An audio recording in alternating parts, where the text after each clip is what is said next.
Rama Hare Hare Hare Krishna Hare Krishna Krishna हरे Krishna Krishna माता जी, हरे कृष्णा प्रभु, हरे Krishna. Hare Krishna Prabhu ji. हरे कृष्णा माता जी। சரி, நாம இன்னைக்கு 41வது பாடத்துல நம்ம வரணும். ஓம் நமோ பகவதே வாசுதேவாய, ஓம் நமோ பகவதே வாசுதேவாய, ஓம் நமோ பகவதே வாசுதேவாய, ஓம் அஞ்ஞான திமிராந்தஸ்ய ஞானாஞ்சலி சதாசி चैतन्य मनोवेशिनुभाविनं येन भूतले स्वयं रूपकदा मायं तदा शिवपतिकं ये कृष्णा करुण सिन्धे दीनबन्धे जगत्पते गोपीशा गोपिका कान्ता राधा कान्ता नमस्ते अब्दहाञ्जन गौराङ्गी राधे वृन्दावनेश्वरि सुल्वानुसुदेवी प्रियमाणी हरिप्रिये वाञ्छकल्पतराय पूर्वसन्देहे भवनी नमो नमः। जय श्री कृष्ण चैतन्य प्रभु नित्यानंद श्री अद्वैत गदाधर श्रीवासादि गौरभक्तवृंद। हरे कृष्णा कृष्ण कृष्णा हरे हरे, हरे राम राम राम हरे हरे, हरे कृष्णा कृष्ण कृष्णा हरे हरे, हरे राम राम राम हरे हरे, हरे कृष्णा कृष्ण कृष्णा हरे हरे, हरे राम राम हरे हरे। ओम हरे कृष्णा। வந்தருக்கு எல்லாருக்கும் நமஸ்காரம். ஹரே கிருஷ்ணா மாதாஜி, ஹரே கிருஷ்ணா பிரபு. இன்னைக்கு 6வது அத்தியாயத்துல 40 அதாவது 1வது பாட்டு நம்ம இன்னைக்கு பார்க்கணும். ஹரே கிருஷ்ணா. சரி, ரொம்ப அழகான இடத்துல வந்துடும். அதாவது வெற்றி அடையாத யோகிகள் அப்படின்னு பார்த்தீங்கன்னா ரெண்டு பிரிவா பிரிக்கிறாங்க. அது ஆரம்ப கட்ட பக்தர்கள், அது முதிர்ச்சி அடைஞ்ச பக்தர்கள். அவங்கள பத்தி நாமும் இந்த பதம் மூலியமா பகவான் நம்ம கொடுக்கிறார். 35 அதாவது 45 வரைக்கும் கொடுக்க போறார். பாப்போமா? ஹரே கிருஷ்ணா. சரி, இந்த பதம் யாராவது படிக்கிறீங்களா? 41வது பதம். Hare हरे Krishna कृष्णा Prabhu प्रभु जी। ji. ஹரே கிருஷ்ணா, ஹரே கிருஷ்ணா. படிங்க மாதாஜி, நீங்க प्राप्य படிங்க. पुण्यकृतां लोकान् उच्छिष्वा शाश्वती समागा सुशीनां श्रीमदां केहे योगभ्रष्टोऽपि जायते। हरे कृष्णा प्रभु जी। ஹரே கிருஷ்ணா மாதாஜி. வெற்றி அடையாத யோகி புண்ணிய ஆத்மாக்களின் லோகங்களில் பற்பல வருடங்கள் அனுபவித்த பின் நல்லோர் குடும்பத்திலும் அல்லது பெரும் செல்வந்தர் குடும்பத்திலும் பிறக்கின்றனர். இந்த பதம் ரொம்ப அழகா நமக்கு பகவான் கொடுக்கிறார். இப்போ நம்ம ஏற்கனவே அடிக்கடி நம்ம இதுல படிச்சிருக்கோம் இல்லைங்களா? அதுல பாத்தீங்கன்னா உங்களுடைய புரிதல், நீங்க என்ன மாதிரி புரிஞ்சுக்கிட்டீங்க அப்படின்றத இந்த பதம் மூலியமா நீங்க எடுத்து சொல்ல முடியுமா? என்ன புரிஞ்சுக்கிட்டீங்கன்றது. வெற்றி அடையாத யோகி அப்படின்னு சொல்லப்படுறது யாரு? புண்ணிய ஆத்மாக்கள் லோகங்களில் பற்பல வருடங்கள். புண்ணிய ஆத்மான்றது எந்த லோகங்கள்? அப்புறம் அனுபவித்த பின் நல்லோர் குடும்பத்திலையும் அல்லது பெரும் செல்வந்தர் குடும்பத்திலையும் பிறக்கின்றார்கள்ன்றாரு. அது என்ன மாதிரி உங்களுக்கு என்ன மாதிரி நீங்க புரிஞ்சுக்கிட்டீங்க? ஏன்னா உங்களுக்கு புரிதல் தெரிஞ்சாதான் அதுக்கேற்ற மாதிரி நீங்கள் கர்மகாரியங்கள் பண்ணுவீங்க. உங்கள் செயல்பாடு நீங்கள் மாற்றம் ஏற்படும். ஏன்னா நம்ம நார்மல் செயலுக்கும் இதை படிச்சு புரிஞ்சுக்கிட்ட பிறகு, அது விளக்கம் தெரிஞ்ச பிறகு நீங்க என்ன பண்ணுவீங்கன்னா அனநிய பக்தியில போறதுக்கு நீங்க முயற்சி பண்ணுவீங்க இல்லைங்களா? அதான் கேட்கிறேன், இது என்ன மாதிரி நீங்க புரிஞ்சுக்கிட்டீங்க? பாதி கொஸ்டின் சொல்லிட்டேன் நான் உங்களுக்கு, ஆன்சரும் சொல்லிட்டேன், பாதி ஆன்சர். ஹரே கிருஷ்ணா மாதாஜி பிரபு. நேத்தே சொன்னாங்களா மாதாஜி? பிரபுஜி சொல்லுங்க. இப்போ நம்ம என்ன படிச்சிட்டு இருக்கோம்? அஷ்டாங்க யோகம் தானே படிக்கிறோம் பிரபுஜி, மாதாஜி? மாதாஜி. ஆமா. அந்த அஷ்டாங்க யோகத்துல அவங்களுடைய இலக்கு என்னது? யோகிகளுடையது. யோகிகள் யாருன்னு நம்ம படிச்சோம். மாதாஜி, நம்மளோட கோல் கோலோக விருந்தாவன் கிருஷ்ணரை சென்றடைவதுதான் நம்மளோட கோல். அந்த யோகி பரமாத்மாவில பார்க்கணும் அப்படிங்கிறது. நமக்கு இதயத்துல ஆத்மாவோட பரமாத்மா இருக்காரு இல்லையா? ஆமாங்க மாதாஜி. பரமாத்மாவோட ஒருங்கிறது தான் அவங்களுடைய நோக்கம். அதுல 2 வகையான யோகிகள் பற்றி சொன்னாரு. ஆரம்ப நிலையில இருக்கிறவங்க, பக்குவம் அடைகிற யோகிகள் இல்லையா? அப்போ அவங்களுடைய ஒரு இதுல அவங்களால முழுமையாக அந்த யோகத்துல நிலை பெற்று அடைய முடியலேன்னு வச்சுக்கோங்க. பரமாத்மா உணர முடியலேன்னு வச்சுக்கோங்க. அப்போ அவங்க வீழ்ச்சி உற்றவர்கள் தான் இல்லையா? குட் ஃபேமிலியில பிறப்பாங்க, வெற்றி அடையாத ஆத்மா. வெற்றி அடையாதவங்க இல்லையா? அப்படிப்பட்டவங்களுக்கு என்ன ஆகும்? அடுத்து அவங்க சப்போஸ் அது வெற்றி அடையமாவே இப்ப இறந்துட்டாங்கன்னு வைங்க, அப்ப ஆமா அடுத்த தாஜி. பிறவியில எப்படி இருப்பாங்க? எங்க வந்து பிறப்பாங்க? அவங்க என்ன நல்ல ரிச் ஃபேமிலில பிறப்பாங்க, குட் ஃபேமிலில பிறப்பாங்க மாதாஜி. Very good, very good. Okay, இப்ப நல்ல மாதா வந்து விரிவா விளக்கமா கொடுத்தாங்க. அதாவது இந்த பதம் வந்து வெற்றி அடையாத யோகி அப்படின்னு சொல்றாரு. அதாவது புண்ணிய ஆத்மாக்கள் லோகங்கள் அப்படின்னா சரி, அது வெற்றி அடையாத யோகி அப்படின்னு வச்சுங்க. ஆரம்ப நிலை, அதாவது இது ஆரம்ப நிலை, நீண்ட கால பயிற்சி கிடையாது, குறுகிய கால பயிற்சி பண்ணவங்க. அப்போ ஒரு எக்ஸாம்பிள் நம்ம என்ன சொல்லலாம்னு பாத்தீங்கன்னா, குறுகிய கால பயிற்சிகள் பண்ணா இப்ப எல்லாருக்கும் சராசரி நம்ம வயசு வந்து பாத்தீங்கன்னா கலிகாலத்துல 120 வருஷம், அதாவது ஹையஸ்ட் 120 வருஷம். ஆனா இன்னைக்கு வந்து நம்மளுடைய அகண்ட பாரத தேசத்துல என்ன சொல்லியிருக்காங்க, வேர்ல்டுலயே உலகத்திலேயே வந்து பாத்தீங்கன்னா அகண்ட பாரத தேசத்துல மட்டும் பாத்தீங்கன்னா 65.5. அதுதான் நம்மளுடைய சராசரி வயசு, அது ஆயுள் நம்ம சொல்லப்பட்டிருக்கு. ஆனா வேதம் என்ன சொல்றதுன்னா 120 வருஷம் வரைக்கும் ஆயுள், முழு ஆயுள் அப்படின்னு சொல்லியிருக்காங்க. அதுக்கு மேல போறவங்களும் இருக்காங்க, அது மகான்கள் தான் இருக்க முடியும். அந்த மாதிரி அனநிய பக்தியில போறவங்க, சாதனா பக்தியில போறவங்க அந்த மாதிரி பண்ண முடியும். சோ இது 120 ஹையஸ்ட், ஆனா சராசரி வந்து 65.5. சோ அதுதான் நம்மளுடைய சராசரி வயசு. அப்படி இருக்கும்போது இப்ப அந்த சராசரி வயசுல நம்ம இருக்கும்போது பாத்தீங்கன்னா வெற்றி அடையாத யோகி அப்படின்னு பார்க்கும்போது ஒரு 40 வயசுல இருந்து ஒரு 50 வயசுல இருந்து ஒரு எக்ஸாம்பிள் சொல்றேன். அந்த 50 வயசு வரைக்குமே அவர் எந்த விதமே அவர் பண்ணல, அவர் பௌதிகத்திலே வாழ்ந்துட்டு இருக்கார், பௌதிகத்திலே பந்தப்பட்ட வாழ்க்கையை வாழ்ந்துட்டு இருக்கார், பணம் சம்பாதிக்கிறார், நல்ல சமுதாயத்துல மேன்மேல இருக்கா, கஷ்டப்பட்டு இருக்கார்.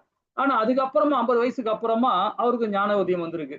சரி, ஏதோ ஞான உதயம் எப்படின்னா அவர் செஞ்ச கர்மா, அவர் ஏதோ ஒரு புண்ணிய காரியம் பண்ணியிருப்பார், இந்த வாழ்நாள்ல ஏதோ பண்ணியிருப்பார், அதே மாதிரி போன ஜென்மத்துல ஏதாவது பண்ணியிருப்பார். அப்போ அதுக்கேற்ற பலன் என்ன கிடைக்கும் பாத்தீங்கன்னா 50 வயசுக்கு அப்புறமா அவர் வந்து பகவானுக்கு பக்தி கொடுக்க ஆரம்பிச்சிருவார், பூர்ணமா பக்தி கொடுக்க ஆரம்பிச்சிருவார்.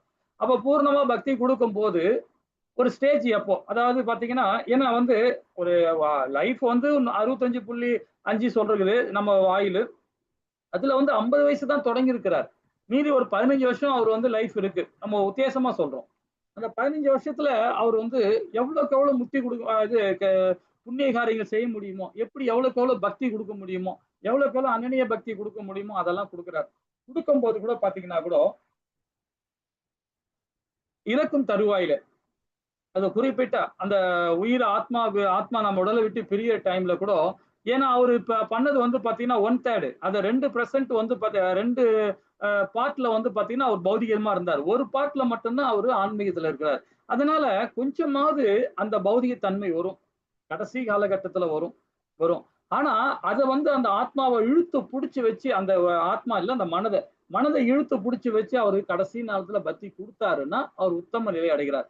அப்படி இன்கேஸ் உத்தம நிலை அடைய முடியலன்னா, இன்கேஸ் அந்த முடியாத பிரச்சனைக்கு என்ன சொல்றாருன்னா பகவான், அப்ப பாத்தீங்கன்னா ஒரு அதாவது பற்பல லோகங்கள்னா பாத்தீங்கன்னா உயர் லோகங்கள் 6 லோகங்கள் இருக்கு. நம்ம புண்ணிய நம்மளுடைய லோகம் கிடையாது, அதாவது நம்ம பிறந்த இடம் கிடையாது, நம்ம எங்கிருந்து வந்தோமோ அங்க கிடையாது, அது வந்து வைகுந்தம். வைகுந்தம் போறதுக்கு இந்த இடத்துல சான்ஸே கிடையாது, இந்த பக்தர்கள் யாருமே போக முடியாது. அஷ்டாங்க யோகம் பண்றவங்க சரி, ஆத்ம தத்துவத்தை பக்குவத்தை புரிஞ்சுக்கிட்டு அந்த நிலையை புரிஞ்சுக்கிட்டு தன்னுணர்வு பாதையில போறவங்க மட்டும்தான் பகவான் லோகத்துக்கு போக முடியும். அந்த அஷ்டாங்க யோகம் கர்ம, அதாவது பாத்தீங்கன்னா கர்ம யோகா, கர்மகாண்டத்துல கர்ம யோகத்துல செயல்படாம நிஷ்காம கர்ம யோகா, சகாம கர்ம யோகா, புத்தி யோகம், ஞான யோகம், இந்த மாதிரி யோகத்துல போறவங்க கண்டிப்பாக உயர் லோகங்கள் தான் போக முடியும், பகவான் லோகத்துக்கு போக முடியாது. பகவான் லோகத்துக்கு போனா பக்தி லோகம் தான், அதாவது பக்தி யோகம் தான் நம்ம பண்ணணும், பகவானுக்கு பக்தி கொடுத்தாதான் நம்ம அதுல போக முடியும் இல்லைங்களா? சோ இப்ப நாம இந்த மாதிரி வெற்றி அடையாத யோகி என்ன பண்றாங்கன்னா இந்த 6 லோகத்துக்கு மட்டும் போவாங்க, உயர் லோகங்கள்ல. அதை வந்து என்னென்ன பிரம்மலோகம் சொல்லப்படுது, அப்புறம் வந்து சொர்க்கலோகம், சிவலோகம், பித்ருலோகம், மதுரலோகம், இந்த மாதிரி ஒரு 6 லோகங்கள் இருக்கு இல்லைங்களா?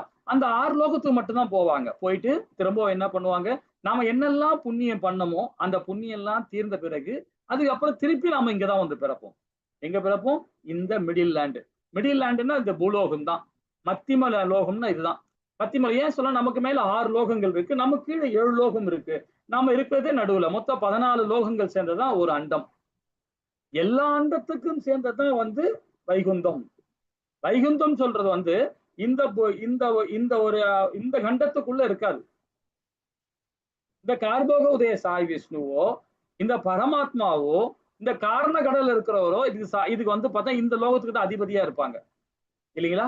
ஆனா இது எல்லாமே எல்லா அண்டத்துக்கும் வந்து மூல இதுன்னா பார்த்தீங்கன்னா ஆதி மூலம்னு பார்த்தீங்கன்னா சொர்க்கம். இது நம்மளுடைய வைகுந்தம் தான். வைகுந்தம் வந்து நம்ம இதுல வரவே வராது. இந்த புண்ணிய லோகங்கள் மட்டும்தான் நாம போக முடியும். பற்பல லோகங்களை அனுபவித்த பின் திரும்ப நல்லோர் குடும்பத்துல வந்து பிறக்கிறோம். ஏன்னா நாம கடைசி காலகட்டத்தில பக்தி கொடுத்தோம். அந்த 15 வருஷமாவது பக்தி கொடுத்தோம். நான் ஒரு எக்ஸாம்பிள் தான் சொல்றேன். ஓகேங்களா? ஒரு 15 வருஷமாவது நம்ம பகவானுக்கு பக்தி கொடுத்ததுனால ஒரு நல்லோர் குடும்பத்துல நல்வர் குடும்பத்துலன்னா பாத்தீங்கன்னா எப்படி பாத்தீங்கன்னா ஒரு அந்தனர் குடும்பத்துல, ஒரு பிராமண குலத்துல, ஒரு அதாவது பிராமண குலத்துல மட்டும் சொல்ல முடியாது, ஒரு வைஷ்ணவ குடும்பத்துல, ஒரு பிராமண குலத்துல, ஒரு வைஷ்ணவ குலத்துல, ஒரு நல்ல கல்வியாளர் குடும்பத்துல பிறப்பாங்க அவங்க மறுபடியும். அப்புறம் பாத்தீங்கன்னா செல்வந்தர் குடும்பத்திலையும் பிறப்பாங்க. ஒரு வசதி படைச்ச வீட்டுல படைப்பாங்க.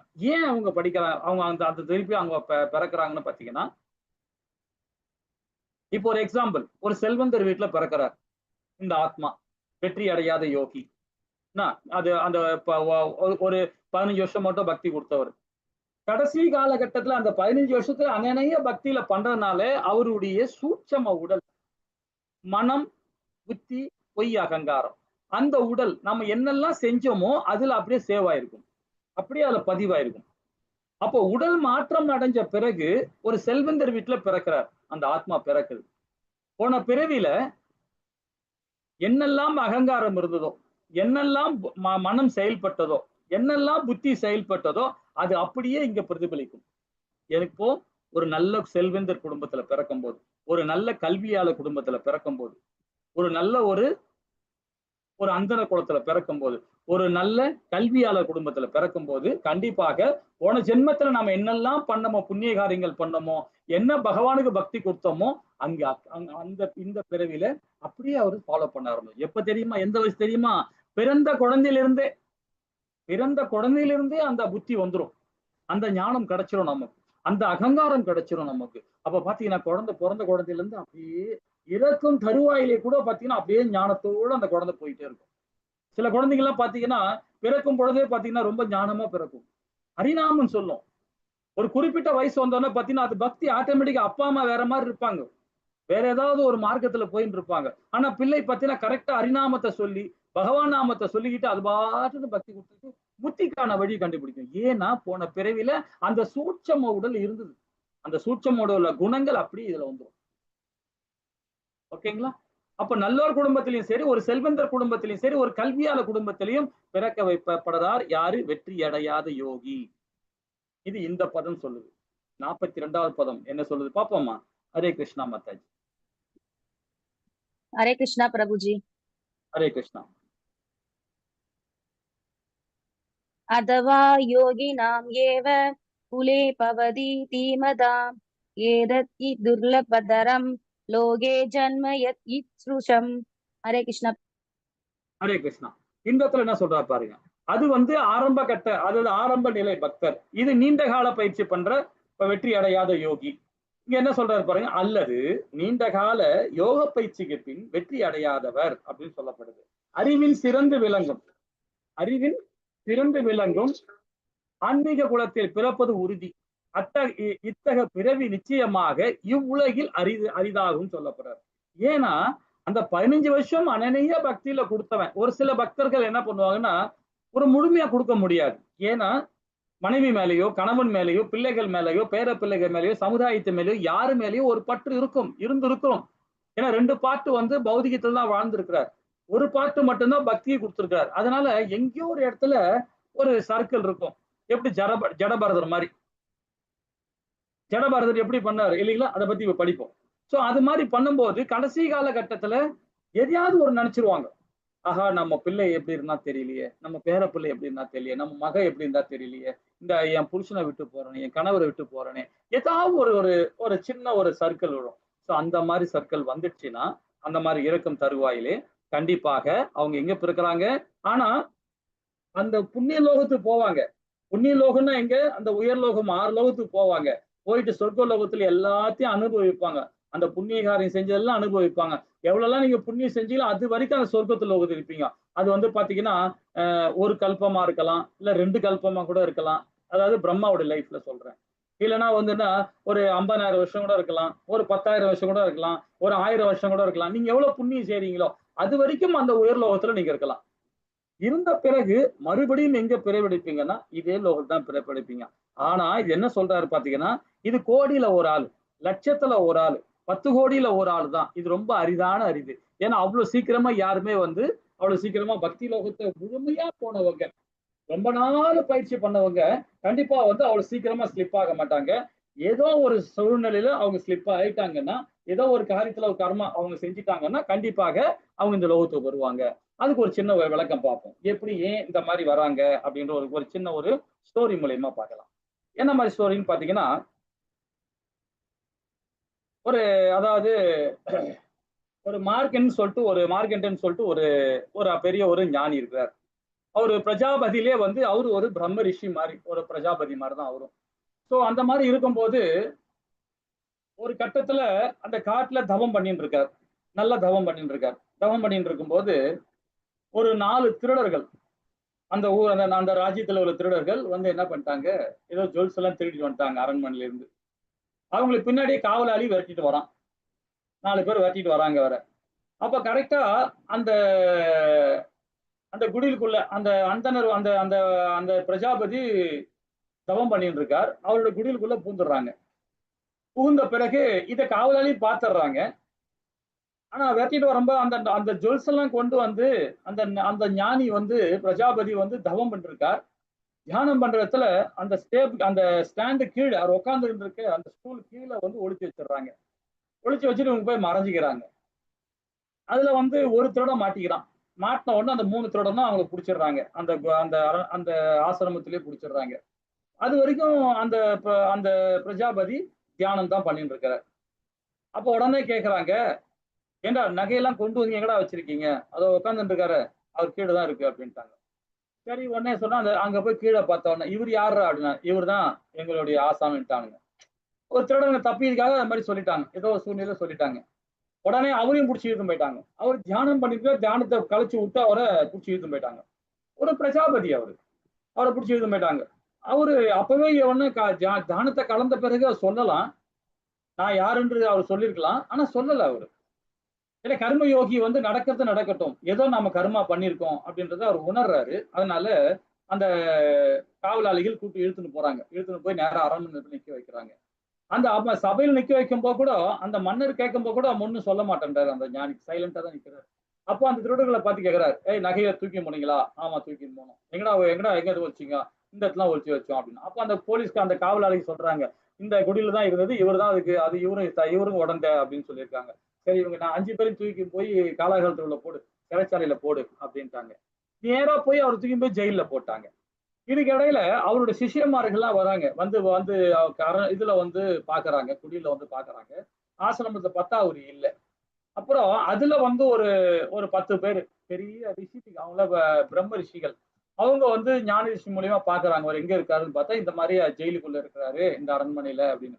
உடனே அவங்க ஓடிடுறாங்க. நேரா அரண்மனைக்கு வந்து சபையில வந்து பயங்கரமா இவங்களை பார்த்த உடனே இவங்களை அந்தணர்களும் அப்புறம் வந்து ரிஷிகள்லாம் வந்து பார்த்த உடனே அவர் மன்னர் பயந்துறார். பயந்துட்டு உடனே சிம்மாசனத்துக்கு இறங்கி, என்ன குருக்களே என்ன வந்திருக்கீங்க, என்ன ப்ராப்ளம் அப்படின்னு.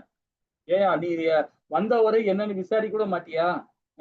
யாரு என்னன்னு பார்க்க மாட்டியா? எடுத்து போய் நேரம் போய் ஜெயில போட்ட, மகா பாவம் பண்ணிருக்கிய, நீ பாவி, நீ மகா பாவம். நாங்க இன்னும் சாபம் விடல, சாபம் விட்டோம்னா இந்த ஊரே அழிஞ்சிரும் நீ பண்ண பாவத்துக்கு அப்படின்னு.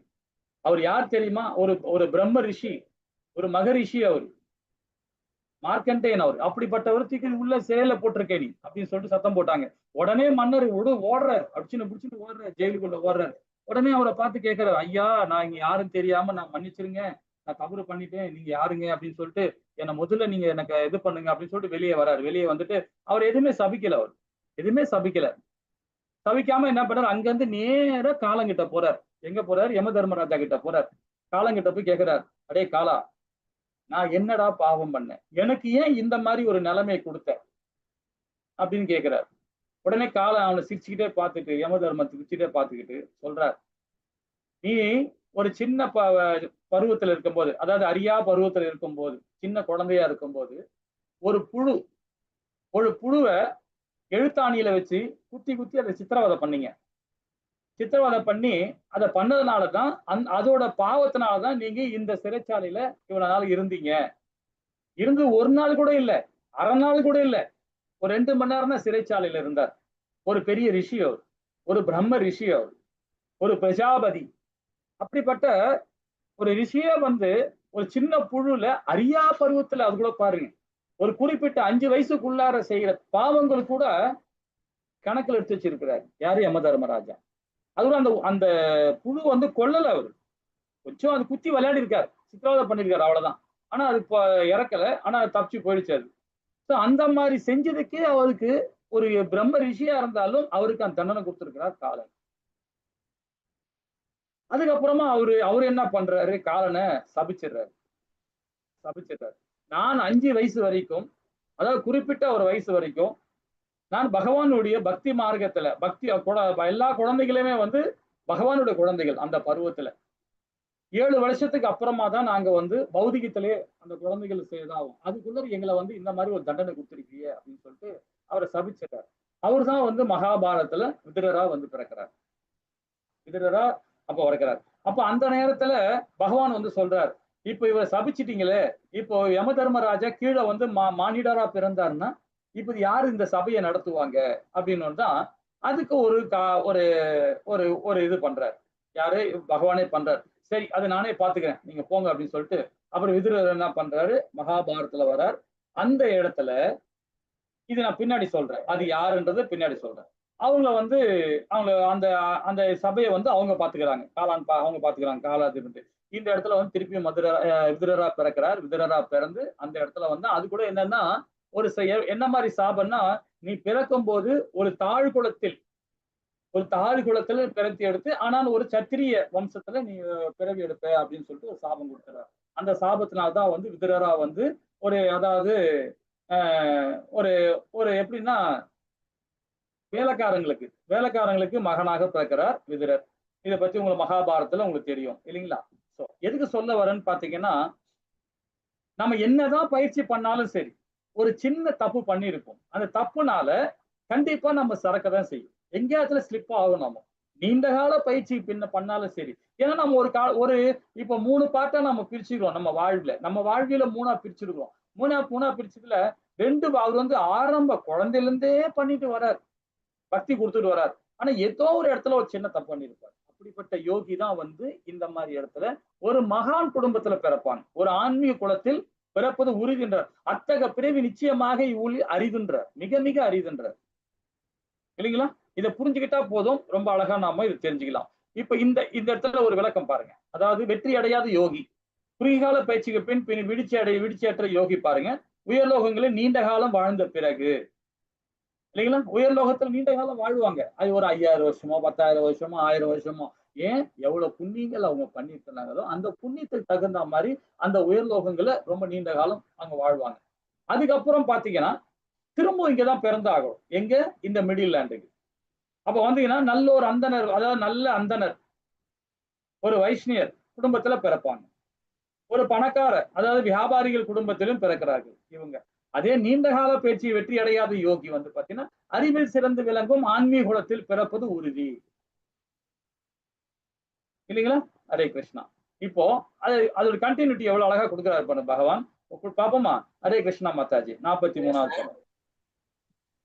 हरे कृष्णा प्रभुजी. हरे कृष्णा.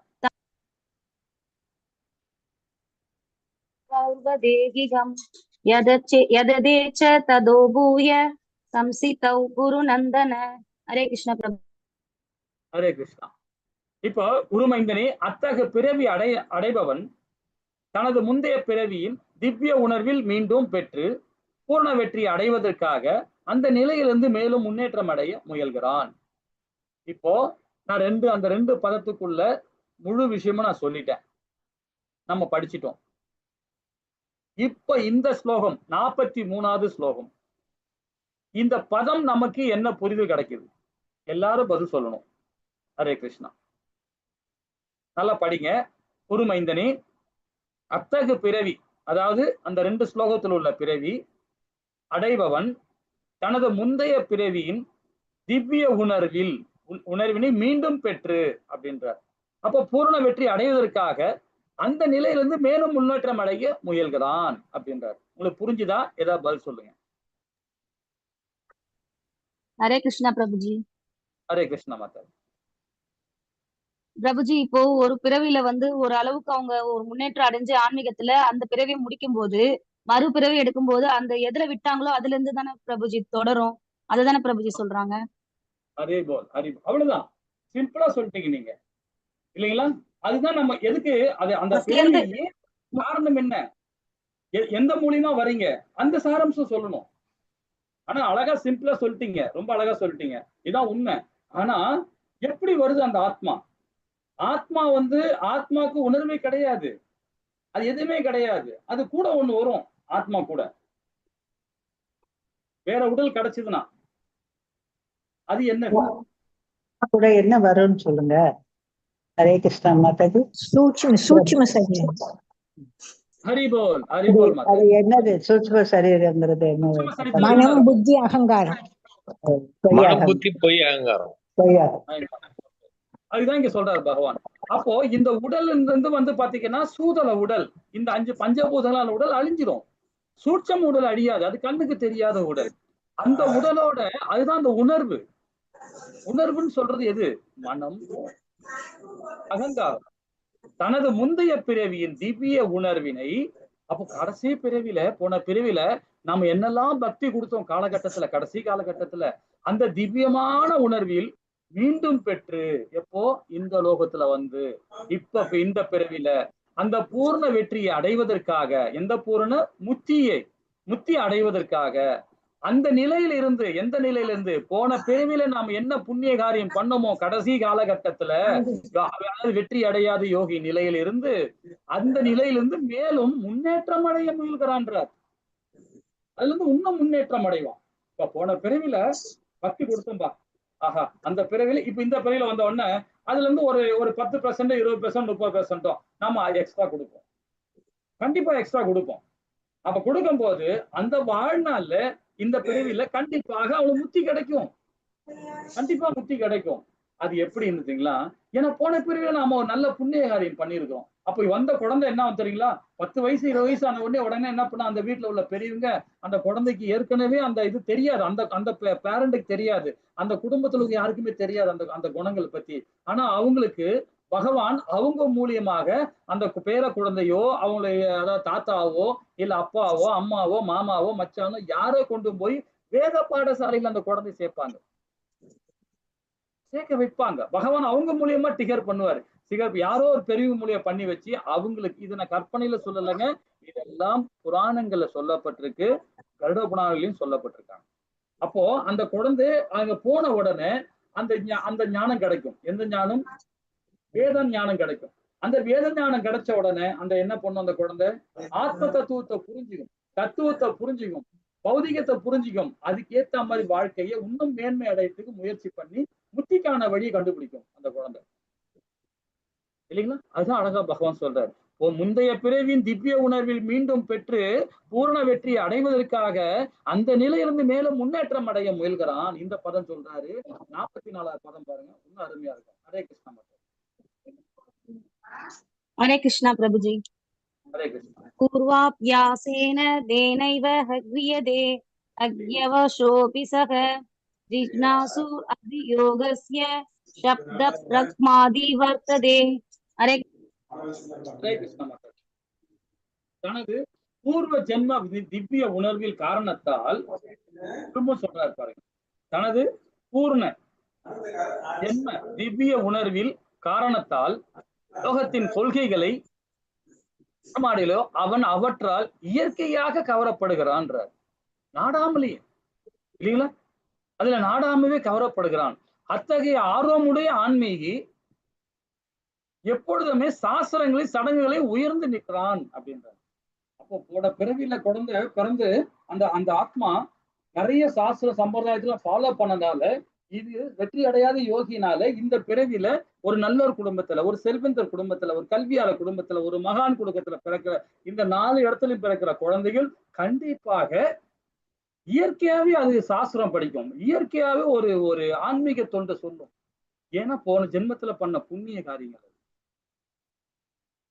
இல்லைங்களா? அதுக்கு ஒரு உதாரணம் சொல்லலாம்.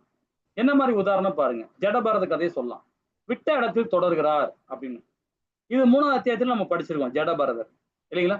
ஜடபரதர் கதை யாருக்கா தெரிஞ்சுன்னா சொல்லலாம். ஹரே கிருஷ்ணா. மாதாஜி சொல்லுங்க மாதாஜி. ஹரே கிருஷ்ண பிரபு. ஹரே கிருஷ்ணா. சொல்லுங்க சொல்லுங்க. ஜடபரதர் வந்து ஒரு பெரிய யோகி முனிவர். அவரு தவம் பண்ணிட்டு இருக்கும் பொழுது ஒரு பிரெக்னென்ட் மான் வந்து ஒரு புலியோ ஏதோ ஒன்று துரத்தும் பொழுது அது இறந்துடும். குழந்தை குட்டி போட்டுட்டு இறந்துடும். அந்த மான் குட்டியை எடுத்து ஜடபரதர் வந்து வளர்ப்பாரு. அது மேல ரொம்ப பாசமா ஆயிடுவாரு. அப்புறம் அவர் இருக்கும்போது அந்த மானையே நினைச்சு இறந்துடுவாரு. இப்ப நெக்ஸ்ட் பர்த்ல மானா பிறவி எடுப்பாரு. ஹரே கிருஷ்ணா மாதாஜி. அதாவது நீங்க சொன்னீங்க ஒரு முனிவர் ஞானின்னு சொல்லிட்டீங்க, இல்லைங்களா? பரவாயில்ல, அந்த ஸ்டேஜ்ல தான் நீங்க இது பண்ணிருக்கீங்க. ஆனா ஜடபரதன்றது பாத்தீங்கன்னா ஒரு சத்திரியர், அவர் பிறப்பால் ஒரு சத்திரியர். பரதர் பரதர் வந்து ஒரு அரசர். ஒரு அரசர். நீங்க தெளிவா சொல்லுங்க மாதாஜி, கொஞ்சம் சொல்லுங்க மாதாஜி. இல்ல சொல்றாரு, சொல்லுங்க. ஜடபரதர்ங்கிறது ஒரு அரசர், நல்ல ஆட்சி புரிஞ்சுட்டு அவர் வந்து தன்னுடைய ஆட்சியை மகன்கிட்ட ஒப்படைச்சிட்டு நம்ம இதுபடி 50 வயசுக்கு மேல வந்து வனப்பிரஸ்தம் இல்லையா? அப்படி வனப்பிரஸ்தம் வந்து அவர் யாகங்கள் பண்ணி பகவானை நோக்கி தவம் செஞ்சிட்டு இருக்கப்பதான் அந்த மானை பாக்குறாரு. மானை வந்து நிறை மாத கர்ப்பிணி. அது வந்து இந்த இதை வந்து ஆத்த வந்து கடக்கிற முயன்ற பொழுதுதான் அந்த மான் குட்டியை ஈன்றுட்டு அப்படியே இறந்துருது. உடனே இவர் அதை பாக்குறாரு. பார்த்த உடனே அந்த மான் குட்டியை எடுத்து வளர்க்குறாரு. ரொம்ப அன்பா அதை பராமரிக்கிறாரு. அப்புறம் அவருக்கு வந்து வயசாகும் இல்லையா? அது கொஞ்சம் காலம் கழிச்சு அவருடைய இறுதி காலம் வந்தப்போ அந்த மானம் கொஞ்சம் பெருசாயிருச்சு.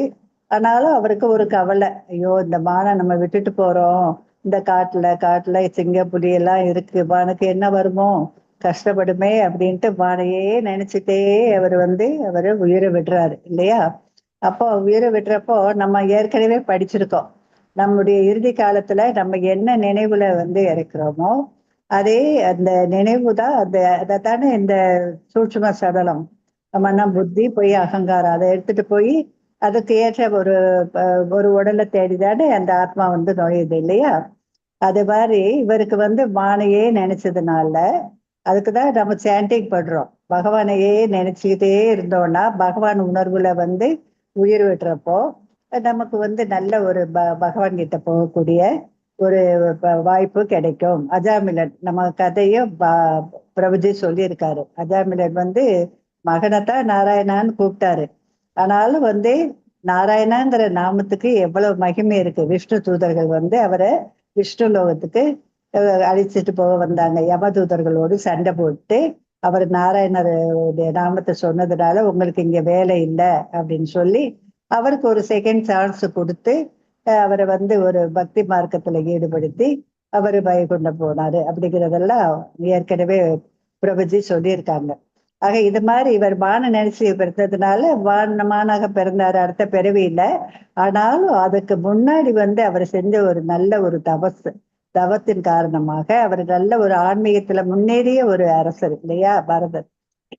அவர் வந்து இந்த மான் வந்து வேற காட்டுல வேற எங்கேயும் போகல. இந்த முனிவர்கள்லாம் இருக்கக்கூடிய யாகம் செய்யக்கூடிய அந்த குடிலுக்கு பக்கத்திலேயே சுத்தி வருவான். வந்து அந்த முனிவர்கள் சொல்லக்கூடிய அந்த ஆன்மீக கருத்துக்களை எல்லாம் கேட்டு அடுத்து அதே ஒரு நல்ல ஒரு உணர்வுல வந்து என்ன ஆகுது, அதுக்கு வந்து அடுத்த ஒரு பிறவியில வந்து ஜடபரதராக பிறகு அதாவது முற்றிலும் பக்குவம் அடைந்த ஒரு ஒரு ஒரு பிறவியை எடுக்கிறாரு. அது அவர் தான் ஜடபரதர்ன்னு சொல்றோம். அந்த ஜடபரதர் வந்து நிறைய ஒரு குழந்தைகளோட வளர்றப்ப அவரை நிறைய பேர் வந்து ரொம்ப இல்ட்ரீட் பண்ணுவாங்க. நிறைய அவருக்கு சரியா சாப்பாடு கொடுக்க மாட்டாங்க, ரொம்ப கஷ்டப்படுத்துவாங்க. இருந்தாலும் அவர் எதுவுமே சொல்ல மாட்டாரு. அவர் எல்லா வேலையும் செய்வாரு. நிறைய ஞானம் அவருக்கு. அந்த ஞானத்தை வந்து ஞானமுடைய அவர் வந்து ஒரு காட்டுல வந்து போயிட்டு இருக்கப்போ வரகணன்கிற ஒரு அரசர் வந்து இப்படிப்பட்ட ஒரு முனிவரை சந்திக்கணுங்கிறதுக்காக பல்லக்குல வருவாரு. பல்லக்கு தூக்கிகள் வந்து 3 பேர் தான் இருப்பாங்க. 4வது ஒருத்தர் 4 பேர் வேணும்ல, 4 பேர் வேணும்னு பாக்குறப்போ இவரு அங்க ஒரு பைத்தியம் மாதிரி. ஏன்னா முற்றிலும் உணர்ந்த ஒரு மாமுனிவர், ஞானவான் இல்லையா, பரமஹம்சர்னு சொல்லுவாங்க. அத்தகைய ஒரு நிலைய இருந்தவர்.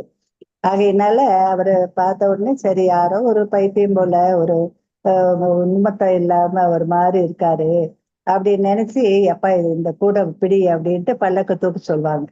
பல்லக்க தூக்கிட்டு அவரை நடந்து போறப்போ தரையில அங்கே வந்து என்ன இருக்கும், எல்லா புழு பூச்சிகள், எறும்பு இதெல்லாம் போகும் இல்லையா.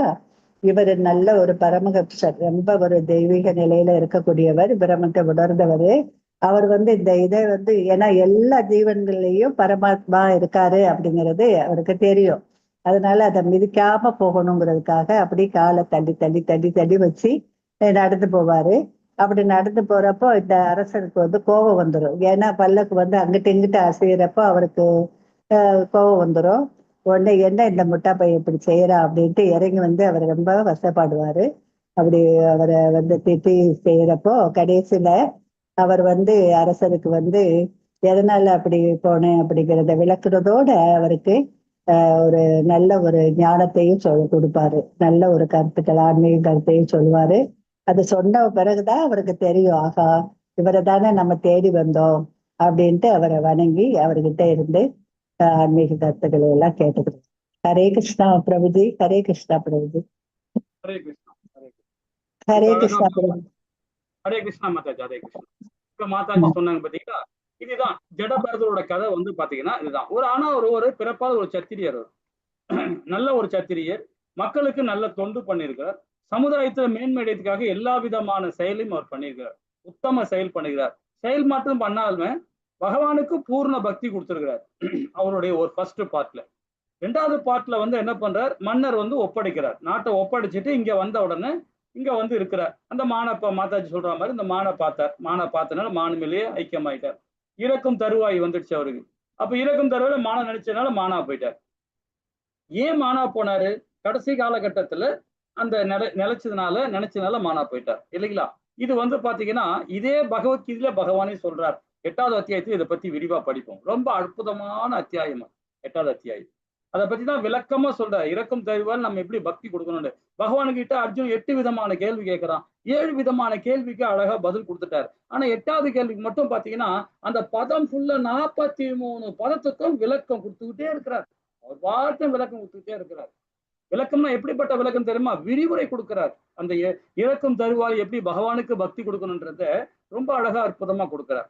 நமக்கு இங்க கீதையே நமக்கு தெரிஞ்சிடுச்சு. ஆனா ஜடபரதருக்கு அது உணரல. மானா நினைச்சதுனால கடைசியில மானாவே போயிட்டார். ஆனா இதுல உத்தம செயல் என்னன்னு பாத்தீங்கன்னா, அவருக்கு இந்த உடல்ல இருக்கும்போது ஒரு மானிடரா பிறந்து இருக்கும்போது, சத்தியனா இருக்கும்போது நாட்டு மக்களுக்கு நிறைய தொண்டு பண்ணதுனால, சமுதாயம் மேன்மை அடையதுக்காக அந்த புண்ணிய காரியம் பண்ணதுனால, அந்த உள்ள இருக்கிற அந்த சூட்சம உணர்வு இருக்கு இல்லையா, அந்த உணர்வு மானுக்குள்ள இருக்கும் போது கூட அவருக்கு அந்த பிரதிபலிப்பு கிடைச்சிது, அந்த ஞானம் கிடைச்சிது. எல்லாருக்கும் உண்டு. ஆனா சொல்ல முடியாத அந்த, அதாவது நம்ம அதை வந்து ஒரு புரிதல் கிடைக்கும். ஆனா அந்த புரிதலை வெளியே சொல்ல முடியாது நம்மளால அந்த ரூபத்துல. ஏன்னா அதுதான் வந்து என்ன சொல்லுவாங்க பாத்தீங்கன்னா, ரகசியம் சொல்லுவாங்க, தேவ ரகசியம் சொல்லுவாங்க. அதை தேவ ரகசியம் சொல்லுவாங்க. இப்ப கூட பாத்தீங்கன்னா கூட ஜெர்மன்ல ஒரு குழந்தை பிறந்தது. அந்த குழந்தைய பாத்தீங்கன்னா போன பிறவில என்னெல்லாம் செஞ்சுதோ அதே அந்த குழந்தை வந்து பிறந்த குழந்தை பிறகு இப்படியே சொல்லுது. இது அகண்ட பாரதத்துல நம்ம நம்மளுடைய இந்தியாவிலேயே அந்த மாதிரி குழந்தை ஒண்ணு பிறந்தது. இதே மதுரால இருந்து ஒரு 80 கிலோமீட்டர் தள்ளி பிறந்தது.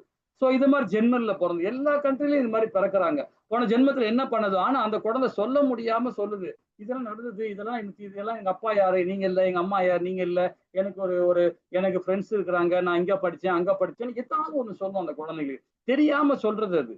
அதுதான் வந்து ஒரு வேத ரகசியம் சொல்லுவாங்க. அதை அந்த குழந்தைகளுக்கு ஏதோ ஒரு புத்தி அது வரும்.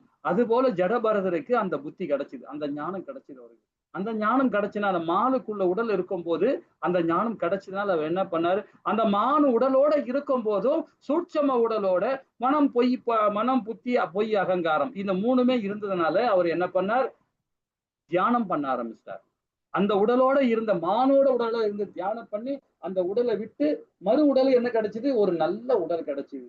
நல்ல உடல் எப்படிப்பட்ட உடல்? புண்ணியம் செஞ்சார், கடைசி காலகட்டத்தில் தியானம் பண்ணார். தியானம் பண்ணதுனால மானோட பிறந்ததுனால, ஒரு விலங்கா பிறந்தனால கண்டிப்பாக மனிதனா பிறந்தாதான் அவனுக்கு முக்தி கிடைக்கும். அதனால திருப்பி ஒரு மனிதனாக இருக்கிறார். ஒரு நல்ல ஒரு அந்தர குலத்துல பிறக்கிறார். பிறந்தது மாத்திரம் இல்லாம பிறந்த குழந்தை பருவத்தில இருந்தே பக்தி கொடுத்துட்டு இருக்கார். நிறைய மகான் மாதிரி இருந்தார். அதனால பாத்தீங்கன்னா காட்டுல இது மாதிரி மாதாஜி சொல்ற மாதிரி காட்டுல வந்து உட்கார்ந்துட்டு இருக்காரு. உட்கார்ந்துட்டு இருக்கும்போது 4 பேர் அவரை தூக்கின்னு வராங்க ஒரு பல்லாக்குல. அந்த ஊர் ராஜாவை தூக்கின்னு வராங்க. தூக்கின்னு வரும்போது ஒரு ஒரு ஒரு ஆளுக்கு வந்து பாத்தீங்கன்னா உடல் சுகம் இல்லாம ஆயிடுது. உடல் சுகம் இல்லாம ஆயிடப்பன்னு அவனால தூக்க முடியல. அவ பாக்குறாங்க அவர் உட்கார்ந்துட்டு இருக்காரு. ஏன்னா பெரிய பெரிய ஞானிகள், சித்துகள், முக்திகள் இவங்கெல்லாம் பாத்தீங்கன்னா பார்க்கும்போது நம்மள மாதிரி பேண்ட் ஷர்ட்டை போட்டுக்கிட்டு நம்மள மாதிரி சேலை கட்டிக்கிட்டு நம்ம டிப் டாப் எல்லாம் இருக்க மாட்டாங்க இல்லைங்களா? ஞானிகள் ஒரு ஒரு ஒரு ஒரு மேல ஒரு துணியே இருக்கா, சும்மா ஒரு டவல் மாதிரி போட்டிருப்பாங்க, ஒரு 8 முளை வேட்டி கட்டிக்கிட்டு சுத்தின்னு இருப்பாங்க. அந்த மாதிரிதான் இருப்பாங்க காட்டுல இல்லைங்களா? ஒரு அலங்கோலமா இருப்பாங்க. அப்ப அதை பார்த்த உடனே இந்த காவலுக்கு ஒரு மாதிரி ஆயிடுச்சு.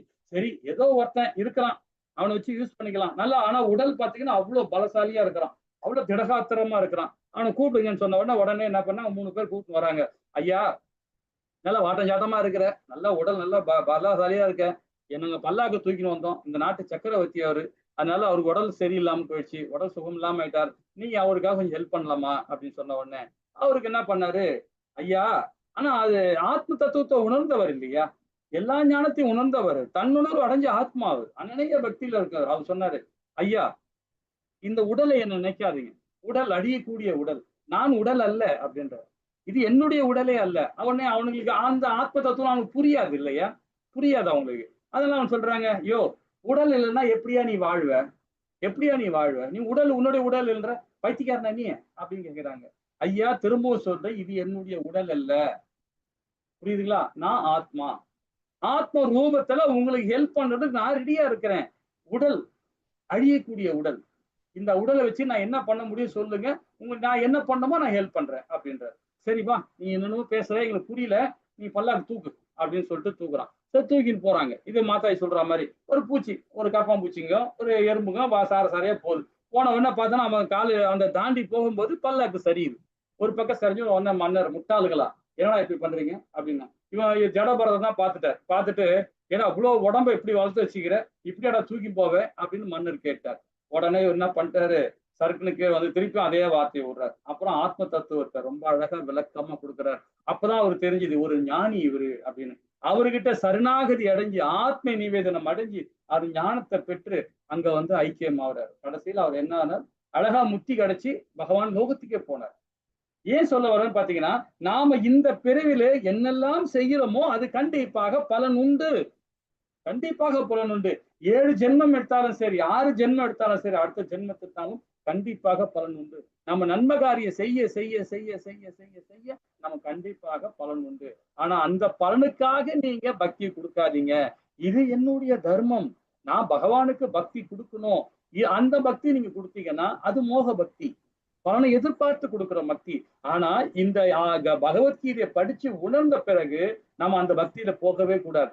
என்ன பண்ணணும், இது என்னுடைய தர்மம், இது என்னுடைய கடமை, நான் செய்ய வேண்டிய கடமை. அந்த தெய்வீக உணர்வுகளை நாம என்ன பண்றோம், திரும்ப என்ன பண்றோம், நல்ல ஒரு காரியமா பண்ணி புதுப்பிக்கிறோம் நம்ம இல்லைங்களா? தெய்வீக உணர்வு. இந்த போன ஜென்மத்துல என்ன பண்ணமோ நமக்கு தெரியாது, இந்த ஜென்மத்துல என்ன பண்ண நமக்கு தெரியும். பாவம் பண்ணிருக்கோம், புண்ணியம் பண்ணிருக்கோம், இன்னும் நம்ம எந்த புண்ணியம் பண்ணுவோமே அப்படின்னு பாத்தீங்கன்னா அப்போ என்ன பண்ணுவோம், புதுசா நாம செய்ய ஆரம்பிக்கிறோம் இல்லைங்களா? அப்ப யோக பேச்சுனா இயற்கையை கவரப்படுகிறார், சடங்கு முறையில் நாட்டம் கொள்வதே இல்லை. சடங்குன்னு சொல்ல பார்த்தீங்கன்னா பெரியவங்க சொல்லுவாங்க, அப்பா சொல்லுவாரு, அம்மா சொல்லுவாரு, அதே மாதிரி நம்ம மூதாதையர் சொல்லுவாங்க.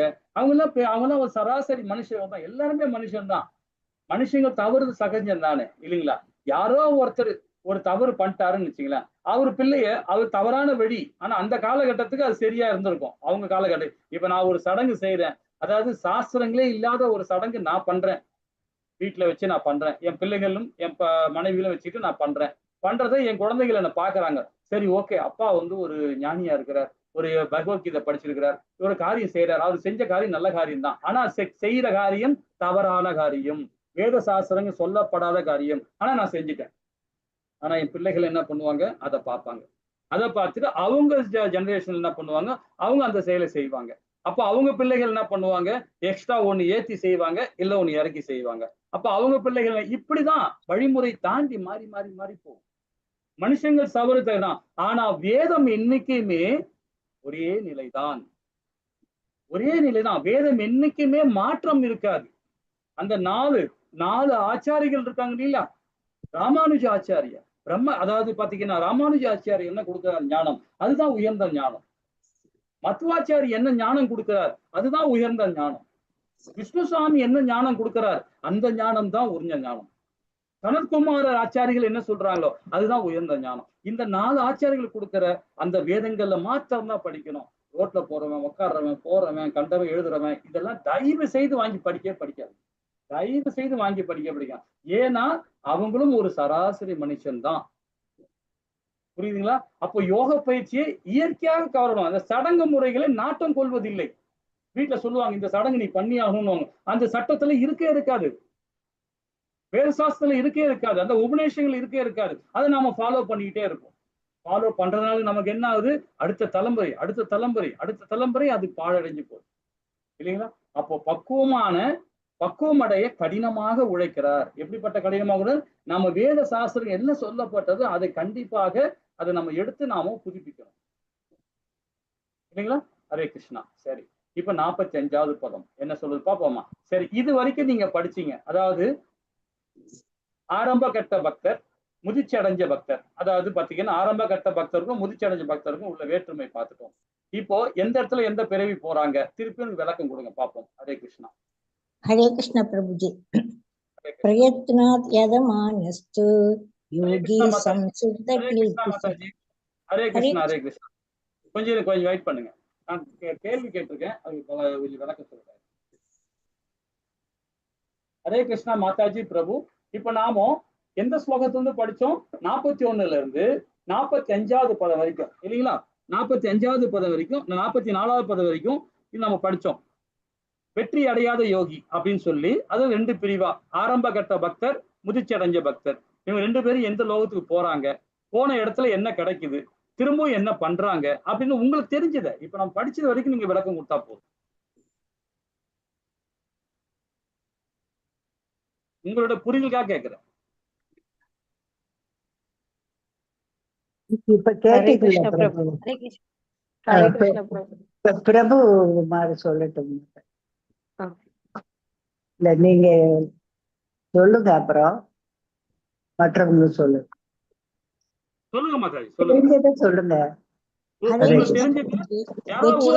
யோகி வந்து புண்ணியம் செய்தவர்கள் இருக்கின்ற இடத்துக்கு போறாங்க பிரபுஜி. வெற்றியடையாத யோகிகள் புண்ணியம் செய்தவர்கள் இருக்கின்ற இடத்திற்கு போகிறார்கள். ஓகே. அதாவது வெற்றி அடையாத யோகின்றது 2 பிரிவா பிரிக்கிறாங்க. ஒண்ணு வந்து ஆரம்ப கட்ட பக்தர், முதிர்ச்சி அடைஞ்ச பக்தர். குறுகிய கால பயிற்சி பண்ணவங்க, அதாவது நீண்ட கால பயிற்சி பண்ணவங்க. அந்த 2 பேரும் பிரிக்கணும். அதாவது வெற்றி அடையாத யோகி இவங்க 2 பேரும் சேர்ந்தா வெற்றி அடையாத யோகி. அப்போ குறுகிய காலம் பயிற்சி பண்ணவர் எங்க போய் சேர்றாங்க இல்லைங்களா? நீண்ட கால பயிற்சி பண்ணவர் எங்க போய் சேர்றாங்க? நானே கேள்வி கேட்கிறேன், நீங்க பதில் கொடுத்தா போதும் இந்த 2 கேள்விக்கு. சரி, குறுகிய காலத்துல பயிற்சி பண்ணவங்க எந்த லோகத்துக்கு போறாங்க? புண்ணியம் செய்தவர்கள் யோகத்துக்கு பிரபுஜி. நீண்ட கால பயிற்சிக்கு பிறகு வந்தவங்க ஆன்மீக. நீங்க இன்னும் புரிஞ்சுக்கல, நான் கேட்கிற கொஸ்டின் மட்டும் பதில் சொன்னா போதும். குறுகிய கால பயிற்சி பண்ணவங்க. ஹரே கிருஷ்ணா பிரபு சொல்லு. பிரபுஜி, அதாவது குறுகிய கால இருக்கிறவங்க வந்து மேல் லோகத்துக்கு போறாங்க பிரபுஜி. மேல் லோகத்துக்கு போவாங்க. இந்த அதாவது நமக்கு மேல இருக்க 6 லோகத்துல ஏதோ ஒரு லோகத்துக்கு போறாங்க அவங்க செஞ்ச புண்ணியத்துக்கு தகுந்த மாதிரி. அதுக்கப்புறம் அந்த புண்ணியம் எவ்வளவு தூரம் இருக்கோ அது வரைக்கும் அங்க இருந்து திரும்ப இந்த பூலோகத்துக்கு தான் வருவாங்க அவங்க. அதே முதிர்ச்சி அடைஞ்ச யோகி அவங்க வந்து என்னன்னா, திரும்ப இந்த பூலோகத்திலேயே வந்து ஒரு நல்ல ஆன்மீக குடும்பத்திலேயோ அந்த மாதிரி பிறப்பாங்க. ஓகே, அவ்வளவுதான். இந்த யாரோ ஒரு ஆள் புரிஞ்சுக்கிட்டா போதும். அதை ரிப்பீட் பண்ணி உங்க வாயால சொல்லும் போது அந்த கேட்கிறவங்க திருப்பும் அதை ஞாபகப்படுத்த வரும்போது நம்ம மறக்க மாட்டோம். அதுக்காக சொல்றேன். ஏன்னா இது வந்து பாத்தீங்கன்னா ஒரு ஸ்லோகமும் பகவான் நமக்கு ஆணித்தரமா கொடுக்கிறாரு, முடிவுரை கொடுக்கிறாரு. இதுல நம்பிக்கையோட படிக்கணும். என் நம்பிக்கையோட படிச்சாதான் நம்ம என்ன பண்ணுவோம்னா நம்ம வாழ்வியல மாத்திப்போம், நம்ம செயல்பாடை மாத்துவோம், நம்ம புத்தியை மாத்திப்போம், நம்மளுடைய எல்லா செயலுமே ஆன்மீகத்துல கொண்டு வந்துருவோம். நம்ம அதை புரிதல் இல்லாம திரும்ப திரும்ப படிக்கும் போது, திரும்ப திரும்ப கேள்வி கேட்கும் போது, திரும்ப திரும்ப பதில் சொல்லும் போது உங்களுக்கு அந்த கரெக்டான அந்த புடிச்சுப்பீங்க. அதுக்காக தான் உங்களை கேட்டேன். ஓகேங்களா? ஹரே கிருஷ்ணா மாதாஜி. ரொம்ப அழகா சொன்னீங்க பிரபு. ஹரே கிருஷ்ணா. அதே மாதிரி எல்லாரும் புரிஞ்சுக்கிங்க. ஓகே. 45வது பதம் படிக்கலாம் மாதாஜி. ஹரே கிருஷ்ணா பிரபுஜி. ஹரே கிருஷ்ணா. பிரயத்னாத் யதமானஸ்து யோகி சம்சித்த கில்குஷக அநேக ஜன்ம சம்சித்த ததோ யாதி பராம் கதிம். ஹரே கிருஷ்ணா. ஹரே கிருஷ்ணா ஹரே பிரபுஜி. கிருஷ்ணா மாதாஜி. ஹரே கிருஷ்ணா. இது 45வது பதம். அதாவது வெற்றி அடைவது யோகியின் கதி என்ன அப்படின்றதுல கடைசி பதம் இது. மேலும் என்ன சொல்றாரு பாருங்க. மேலும் முன்னேற்றம் பெறுவதற்கான தீவிர முயற்சியில் ஈடுபடும் யோகி எல்லா கலங்கங்களையும் தூய்மை பெற்று இறுதியில் அநேக ஜென்மங்கள் பயின்று பிறகு பரமகதியை அடைகின்றன அப்படின்றார். இப்ப பாத்தீங்கன்னா இந்த ஸ்லோகத்துல என்ன சொல்றாரு பாத்தீங்கன்னா, எல்லா யோகிகளுமே வெற்றி அடையாத யோகிங்களை வந்து 2ஆ பிரிச்சிருக்கிறோம். அது குறுகிய காலம் பண்ணவங்க, அதாவது அதிக காலம் பயிற்சி பண்ணவங்க. யாரு பண்ணாலும் சரி. அப்ப பாத்தீங்கன்னா ஒரு ஜென்மத்துல ஒரு கர்மா நடக்கும், ஒரு தீமை காரியம் நடக்கும், ஏதோ ஒரு பாவம் புண்ணியம் பண்ணதுக்காக மாதிரி. அப்போ திரும்ப திரும்ப ஒரு சில ஆத்மாக்கள் வந்து மறு உருவல் கிடைச்சிக்கிட்டே இருக்கும். அவங்களுக்கு மறு உருவல் கிடைச்சிக்கிட்டே இருக்கும். கிடைச்சாலும் அவர் என்ன சொல்றாருன்னா முடிவை கொடுக்குறாரு பாருங்க இந்த பதத்துல. என்ன சொல்றாரு? தூய்மை பெற்று, அதாவது மேலும் முன்னேற்றம் பெறுவதற்கான முயற்சி, தீவிர முயற்சியில் ஈடுபடும் யோகி எல்லா கலங்கங்களிலிருந்தும் தூய்மை பெற்று இறுதியில் அநேக ஜென்மங்கள் பயின்று பிறகு பரமகதி அடைகின்றன என்ற. அப்போ நம்ம வாழ்வியல்ல எங்கேயோ ஒரு இடத்துல சின்ன சின்ன தப்பு பண்ணியிருப்போம். அந்த தப்புனால திரும்ப திரும்ப ஒரு பிறவி எடுக்கிறோம். நாம அந்த பிறவி எடுத்த பிறகும் அதுலயும் நாம என்ன பண்றோம்? பெரும் முயற்சி எடுக்கிறோம், தீவிர முயற்சி எடுக்கிறோம். அந்த பாவத்திலிருந்து வெளியே வரதுக்காக நமக்கு ஆட்டோமேட்டிக்கா அந்த ஞானம் கொடுக்கிறார் பகவான். அப்போ அந்த முயற்சியை ஈடுபட்டு எல்லாம் அந்த பழைய செஞ்ச கலங்கங்கள்லாம் நம்ம அதுல இருந்து விடுபடுறோம். இப்ப நம்ம பகவத்கீதை நான் இப்பவும் சொல்றேன் பாருங்க. பகவத்கீதை நீங்க எல்லாம் கேக்குறீங்க பாத்தீங்களா? கண்டிப்பாக ஏதோ ஒரு ஜென்மத்துல நீங்க புண்ணியம் பண்ணிருக்கோம். நம்ம எல்லாருமே பகவத்கீதையை படிக்கிறவங்களுக்கு புண்ணியசாலிகள் தான். ஏன்னு சொன்னா இதே வந்து பாத்தீங்கன்னா சங்கராச்சாரியரே சொல்றாரு. பஜகோவிந்தத்துல சங்கராச்சாரியர் ரொம்ப அழகா சொல்றாரு. எல்லா வேதங்களும் சொல்லுது இல்லைங்களா? நம்ம வந்து ஒரு 10 வருஷமோ இல்ல 1 வருஷம் முன்னாடியோ இல்ல போன பிறவிலையோ நம்ம கண்டிப்பா ஏதோ ஒரு புண்ணியம் பண்ணிருக்கோம். அதனாலதான் இந்த கீதையை நம்ம படிக்கிறோம். இனி வரத்துல வந்து நாம அது அப்படியே வாழ்வியல்ல கொண்டு வந்துரும் இல்லைங்களா? இப்ப நம்ம வீட்டுல எல்லாம் பாத்தீங்கன்னா இப்ப நம்ம பாட்டனார் முப்பாட்டனார் இவங்க கண்டிப்பா என்ன பண்ணுவாங்கன்னா எங்க ஒரு இடத்துல புக்கை வாங்கி வச்சிருப்பாங்க. நம்ம அதை படிக்காம இருந்திருப்போம். ஒரு வீடு அலமாரியை கிளீன் பண்ணும் போதோ மேல உள்ள பரணை கிளீன் பண்ணும் போதோ அந்த ட்ரங்க் போட்டியில அந்த புக்கு இருக்கும். அப்பதான் அந்த புக்கை பார்ப்போம். ஆனா நம்ம வீட்லயே தான் அந்த புக்கு இருக்கும். நம்ம தந்தையாரோ ஒரு புக்கு வாங்கி வச்சிருப்பாரு. அந்த பகவத்கீதை புக்கை நம்ம படிக்கவே மாட்டோம். ஏன்னா நம்ம பௌதிகத்துல ஓடிட்டே இருக்கும் இல்லைங்களா? ஒரு காலகட்டம் ஏதோ ஒரு புண்ணியம் செஞ்சோம் பாத்தீங்களா? அந்த புண்ணியம் செஞ்சனால அந்த பலன் அந்த கண்ணுல அந்த புக்கு மாட்டோம். சரி அதை திறந்து பார்க்கலாமே, என்னதான் இருக்குன்னு பார்க்கலாமே, அப்படி படிக்க ஆரம்பிப்போம். படிக்க ஆரம்பிச்ச உடனே என்ன ஆகும் பாருங்க. ஓ இது நம்ம இதை வந்து டைரக்டா படிச்சா நமக்கு அந்த ஞானம் கிடைக்காது. ஒரு ஆச்சாரிய மூலியமா கிடைச்சா, தன்னுணர்வு அடைஞ்ச ஆத்மாக்கள் மூலியமா படிச்சா, ஒரு குருஸ்தான வர சீடர் மூலியமா படிச்சா நம்ம முக்தி கிடைக்கும், இந்த ஞானம் புரியும் அப்படின்றத அதுக்கப்புறமா நம்ம என்ன பண்ணுவோம்? ஒரு நல்ல கிளாஸ்ல அட்டன் பண்ணி அந்த கீதையை நம்ம படிக்கிறோம் இல்லைங்களா? இது எல்லாமே ஒரு புண்ணிய காரணம். அதுதான் சொல்றாரு. என்ன சொல்றாரு? தீவிர முயற்சியால் ஈடுபடும் யோகி எல்லா கலங்கங்களிலும் இருந்து தூய்மை பெற்று இறுதியில் அநேக ஜென்மங்கள், எவ்வளவு ஜென்மங்கள் எடுத்திருப்போம் நாமோ, அதெல்லாம் பயின்ற பிறகு பரமகதி அடைகிறான்ற. கண்டிப்பாக முக்தி அடைவான். வேதங்களை படிக்கிறவன், சாஸ்திரங்களை உணர்றவன், உணர்ந்து தன்னுடைய வாழ்வில மாத்திக்கிறவன் கண்டிப்பாக முக்தி அடைவான். பரமகதி கண்டிப்பா அடைவான். இந்த பதம் மூலியமா பகவான் நமக்கு கொடுக்கிறார் இல்லைங்களா? அதாவது எப்படி மாற்றம், எப்பொழுது யோகி தனது இறுதி இலக்கை அடைகிறான்? பற்பல பிறவிகள் பயின்ற பிறகு. ஏன் பயில்றான்? நம்ம நினைக்கிறோம், ஏப்பா இந்த உடல் கிடைச்சிச்சுப்பா, அப்பா நம்ம கண்டிப்பாப்பா நல்லா சம்பாதிக்கணும், நல்ல சொத்து வாங்கணும், நல்ல காரு பங்களோட வசதியா இருக்கணும்பா அப்படின்னு நினைக்கிறவன் திரும்பவும் சம்சார காலத்தான் கிடப்பான் இல்லைங்களா? அதுல ஏதோ ஒரு நன்மகாரியம் பண்ணியிருப்பான், யாருக்கோ ஒரு நன்மகாரியம் பண்ணியிருப்பான். அப்போ அந்த நன்மகாரியம் அடுத்த ஜென்மத்துல நிறைய பாவம் பண்ணியிருக்கிறான். அடுத்த ஜென்மத்துல பார்க்கும்போது ஏதோ ஒரு உடல் கிடைக்கும். அந்த ஒரு நன்மை செஞ்ச மாதிரில அப்படியே டபுள் ஆகும். அதுக்கு அடுத்த பிறகு டபுள் ட்ரிபிள் ஆகும், 4 ஆகும், 5 ஆகும். அப்படியே போகும்போது அவன் எல்லா கலங்களும் விடுபடுவான். அது எப்போ? எல்லா பிறவி வந்த பிறகுதான். ஒரு 10, 15, 4 லட்சம் பிறவி வந்த பிறகுதான் அவன் முக்தி அடைவான். அது நமக்கு தேவையே இல்லையே. அந்த மாதிரி பிரிவெடுக்கும் தேவையே இல்லையா? கீதை என்ன சொல்லுது? அதை முழுமையாக 100% நம்ம பகவானுக்கு பக்தி கொடுத்தோம்னா இந்த வாழ்நாள்லயே நமக்கு வந்து பரமகதி அடைய முடியும். இந்த வாழ்நாளே அடைய முடியும். நேர்மையாக முயற்சி செய்யணும்.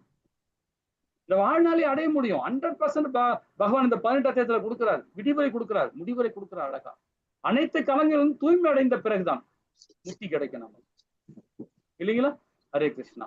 சரி, அடுத்த பதம், அதாவது 46, 47 மிக உயர்ந்த யோகியை பத்தி நம்ம படிக்க போறோம். ரொம்ப அற்புதமான பதம் அது. பாப்போமா? ஹரே கிருஷ்ணா. அதாவது அதுக்குள்ள அந்த 2 ஸ்லோகத்துக்குள்ள விளக்கத்தை ஒரு 2 நிமிஷம் படிச்சிடலாம். என்ன சொல்றாங்க பார்ப்போம், இல்லைங்களா? மற்ற யோகங்கள், அதாவது அனைத்து இறுதி இலக்கான பக்தி யோகத்தை அடைவதற்கான படிக்கட்டுகள் சொல்லப்படுது. இப்போ இந்த லேடர் இருக்கு. இந்த லேடர் வந்து இப்ப ஏணி படிக்கட்டி ஒரு ஸ்டெப்ஸா நம்ம போறோம். ஒரு ஸ்டெப்ஸ் ஃபர்ஸ்ட் கர்ம யோகத்திலேயே 2 பிரிவு இருக்கு. இது 3ஆம் அத்தியாயத்திலே படிச்சிருக்கும், கர்ம யோகத்துல படிச்சிருக்கோம். இப்போ திருப்பி உங்களுக்கு ஞாபகப்படுத்துறேன். ஏன் கொஸ்டின் கேட்கணும்னு நினைக்காதீங்க, உங்களை ஞாபகப்படுத்தாதான் கேட்கறேன். உங்களுக்கு சரியில்லைன்னா பரவாயில்ல, நீங்க சைலண்டா தான் நான் சொல்லிடுவேன். இப்ப கர்ம யோகத்துல 2 பிரிவு இருக்கு. அது என்ன பிரிவு?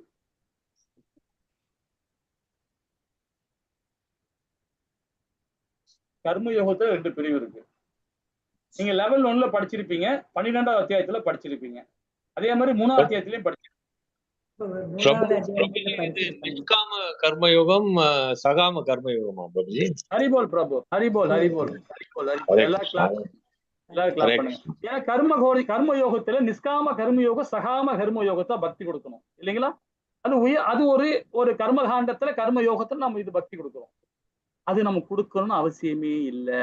ஏன் சொல்றாருன்னா பகவான், டைரக்டா நீ பக்தி யோகம் போ, நிஷ்காம கர்மயோகத்தை பண்ணினா என்ன பண்ணோம்? எல்லா காரியத்தையும் நாம பகவானுக்கு, அதாவது இறுதி பலன் எதிர்பார்க்காம பகவானுக்கு நம்ம தொண்டு பண்றதுதான் சகாம கர்மயோகம், நிஷ்காம கர்ம யோகத்தை பண்றோம், இல்லைங்களா? அது நம்ம தேவையே இல்லையே, டைரக்டா பக்தியை கொடுத்துடலாமே. எல்லா செயலுமே, உட்கார்ந்தாலும் எழுந்தாலும் நின்னாலும் தூங்கினாலும் படுத்தாலும் எதையெல்லாம் படைக்கிறோமோ, எதையெல்லாம் உருவாக்குறோமோ, எதையெல்லாம் தானம் கொடுக்கிறோமோ எல்லாமே பகவானுக்கு அர்ப்பணம். அது பக்தி யோகத்துல, இல்லைங்களா? அதே மாதிரி ஞான யோகம் பாருங்களேன். 4 வேதங்கள். மாதாஜி வேதங்கள் படிக்க மாட்டாங்க, உபநேஷங்கள் படிப்பாங்க, புராணங்களை படிப்பாங்க, வேதங்களை படிக்க கூடாது, இல்லைங்களா? அப்போ வேதங்களை படிக்கணும், 4 வேதங்களை படிக்கணும், 108 உபநேஷங்களை படிக்கணும், 18 புராணங்களை படிக்கணும். இதெல்லாம் படிச்சாதான் ஞான யோகம். ஆனா நீங்க நினைச்சு பாருங்களேன், எல்லாம் இந்த 4 இப்ப இந்த வீடியோ ஒர்க் ஆகல, இல்லைன்னா காமிச்சிட்டு இருப்பேன், நான் அடிக்கடி காட்டுவேன் அந்த புக்கை. அந்த புக்கோட விலையே வந்து பாத்தீங்கன்னா 3000 அந்த புக்கோட விலை. அதுல வந்து பாத்தீங்கன்னா 10 உபநேஷங்கள் தான். 4 வேதங்கள்ல எடுத்த 10 உபநேஷங்கள்ல 2 ஆச்சாரிகள் எழுதுறாங்க. யார் ஆச்சாரிகள் பாத்தீங்கன்னா, நம்ம ராமானுஜர் வர ஆச்சாரிகள் தான். அந்த சீட பரம்பரை ஆச்சாரிகள் எழுதிருக்கிறாங்க. ரொம்ப அற்புதமான புக்கு அது. அதோட பக்கம் 3000 தான். அது 4500 பக்கம், 3000 ரூபாய் விலை அது அந்த புக்கோட விலை. ஆனா அவ்வளவு விஷயங்கள் இருக்கு அந்த புக்ல. அவ்வளோத்தையும் மண்டல வச்சுக்க முடியுமா? யோசனை பண்ணி பாருங்களேன். 108 உபநேஷங்கள்ல 10 உபநேஷங்கள், நடைமுறையில உள்ள 10 உபநேஷங்கள்ல மட்டும் எழுதிருக்கிறாங்க. அந்த புக்ல 4500 பக்கத்துல எழுதிக்கிறாங்க. 3000 ரூபாய் அந்த புக்கோட விலை. அதை அவ்வளோத்தையும் நம்ம மண்டல வச்சுக்க முடியுமா? யோசனை பண்ணி பாருங்க. இதுல 18 புராணங்கள் இருக்கு, இன்னும் உபநேஷங்கள் இருக்கு, 4 வேதம் இருக்கு. இவ்வளோத்தையும் படிச்சா நம்ம மண்டல ஏற முடியுமா? அதாவது நம்ம பெரிய ஆழ்வார் சொல்றார், 100% யாராலுமே ஞாபகம் வச்சிருக்க முடியாதான், யாராலுமே முடியாதுன்றார். இது வரைக்கும் யாருமே அது மாதிரி பிறக்கலன்றார். தப்பா எடுத்துக்காதீங்க. சங்கராச்சாரியர் கூட கிடையாது, ராமானுஜர் கூட கிடையாது. இத்தனைக்கும் ராமானுஜ அவதாரம் யாரு? ஆதிசேஷன் அவதாரம் அவர். மத்வாச்சாரி யாரு? அவதார புருஷர். அவங்களாலேயே முடியாதான். வியாசரே சொல்றார், 4 வேதங்கள் எழுதும் நான் தான், 108 உபநேஷங்கள் எழுதும் நான் தான், 18 புராணங்கள் எழுதும் நான் தான். நான் எழுதிட்ட பிறகு அதை படிச்சா என் தலை சுத்துதுன்ற தெரியும் வியாசர். அப்படிப்பட்ட ஞான யோகத்தை நம்ம முடிக்க முடியுமா? அதுதான் பகவான் என்ன பண்ணார், இந்த 18 அத்தியாயத்தை, இந்த பகவத்கீதை ஞானத்தை ரொம்ப அழகா 700 ஸ்லோகத்துல கொண்டு வந்து வச்சுட்டார். வெறும் 700 ஸ்லோகத்துல கொண்டு வந்து வச்சுட்டார். இந்த 700 ஸ்லோகத்தை நீங்க படிச்சு படிச்சான். அதுல சீல பிரபுபாதா ரொம்ப அற்புதமா அழகா எந்த ஞானமே எந்த இதுவுமே கொடுக்காத விஷயங்கள்லாம் கொடுத்துட்டார் சீல பிரபுபாதா. 18 புராணங்கள், 4 விதமான வேதங்கள், 108 உபநேசங்கள், இது எல்லாத்தையும் கோர்வையா கொடுத்து விரிவுரை கொடுத்துருக்காரு பாருங்க. அற்புதமா கொடுத்துருக்காரு ஸ்ரீல பிரபுபாதா. இன்னைக்கு வேர்ல்டு ஃபுல்லா, உலகம் ஃபுல்லா இந்த புக்கு தான் எல்லார்கிட்டயும் இருக்கும். ஸ்ரீல பிரபுபாதா எழுதின புக்கு தான் இன்னைக்கு எல்லா யூனிவர்சிட்டிலயும் வந்து இந்த புக்கு தான் வச்சு மேன்மையா இருக்குன்றாங்க. நான் தவறா எடுத்துக்காதீங்க. ராமானுஜ ஆச்சாரி சீட பரம்பரையில் வந்த புக்கு கூட பாத்தீங்கன்னா எந்த வேர்ல்டு இதுல யூனிவர்சிட்டியும் எடுத்துக்கல. ஸ்ரீ சம்பிரதாயத்தும், உத்தர சம்பிரதாயம், சனத் சம்பிரதாயம் எந்த ஆச்சாரி புக்கிலும் முன்னும் எடுத்துக்கல. ஆனா அதே பிரம்மகௌடிய சம்பிரதாயத்தை ஸ்ரீல பிரபுபாதா ஆச்சாரியோட அந்த பகவத்கீதை எல்லா இடத்துலயும் படிக்கிறாங்க. காலேஜ்ல இன்னைக்கும் பாருங்க, அரபிக் கண்ட்ரில கூட சரி இந்த புக்கு தான். ஏன்னா அவ்வளவு அழகா ஒரு விரிவுரை கொடுத்திருக்காரு ஸ்ரீல பிரபுபாதா. ரொம்ப அற்புதமா கொடுத்திருக்காரு. இப்ப ராமானுஜ ஆச்சாரியோட சீட பரம்பரைக்கு ஒத்துக்கிறாங்க, அவங்களே சொல்றாங்க. சங்கராச்சாரியோட ஒத்துக்கிறாரு, அவ்வளவு அற்புதமா இருக்கு அப்படின்ட்டு. அந்த 700 ஸ்லோகத்துல அதை படிச்சு நம்ம மெமரி பண்ணிக்கிட்டு நாம அதை வாழ்வியல கொண்டு வந்தாவே போதுங்க. வேதம் படிக்க தேவையில்லை, சாஸ்திரம் ஃபாலோ பண்ண தேவையில்லை. அதே கீதையிலே சொல்றாரு, இதே கீதையில சொல்றாரு, நீ எனக்கு பக்தி கொடுத்தனா உனக்கு கடமையே இல்லடான்றாரு. உன் கடமையே இல்லடா, நீ பக்தி எனக்கு கொடு, அனநிய பக்தியை கொடு. சாதனா பக்தியில கொடுக்காத, அனநிய பக்தியை கொடுன்ற, கலங்கமற்ற பக்தியை கொடுன்ற. அந்த பக்தி கொடுத்தீங்கன்னா உனக்கு கடமையே இல்லைன்ற. அப்ப ஞான யோகமும் கர்ம யோகத்தும் நான் செய்யணும் அவசியமே இல்லை. இதோட என்னது? அஷ்டாங்க யோகம். இப்ப படிச்சோமே அஷ்டாங்க யோகம்.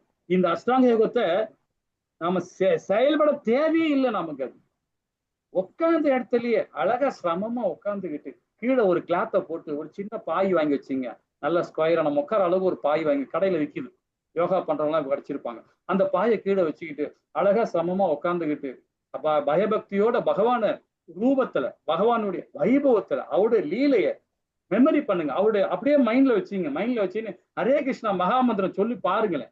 ஒரு ரவுண்டு பண்ணி பாருங்க, அப்படி முழுமையா மாற்றம் ஏற்படும். அதை விட்டுட்டு நாம யோகா பண்றோம், நடப்பயிற்சி பண்றோம், இமயமலைக்கு போறோம், இதெல்லாம் பண்றோம்னு அவசியமே இல்லை. என் வீட்டுக்கு என்னுடைய வீட்டுக்கு வராதுன்றாரு பகவான்.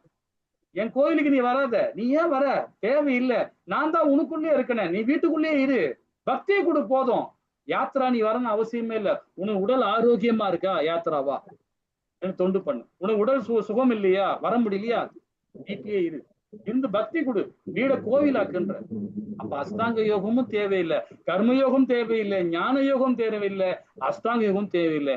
வீட்டுல உட்காந்துக்கிட்டு அழகா பக்தி யோகம் பண்ணாவே போதும். நம்மளால எழுந்து நடக்க முடியல, என்னால 80 வயசு ஆயிடுச்சு, 75 வயசு ஆச்சு, 90 வயசு ஆயிடுச்சு அப்படின்னோட பிரச்சனையே இல்லை. பெட்ல உட்காந்துக்கிட்டு, பெட்ல படுத்துக்கிட்டு அவரை நினைச்சுக்கிட்டு அறிநாம சொல்லுங்க. உங்க காலாண்ட உட்காந்துட்டு இருப்பார் லட்சுமி தாயார், கனகவலி தாய் எப்படி பகவான் காலில் உட்காந்து காலை கையை வச்சுன்னுக்கிறாரோ அதே மாதிரி நம்ம பக்கத்துல உட்காந்துட்டு இருப்பார்.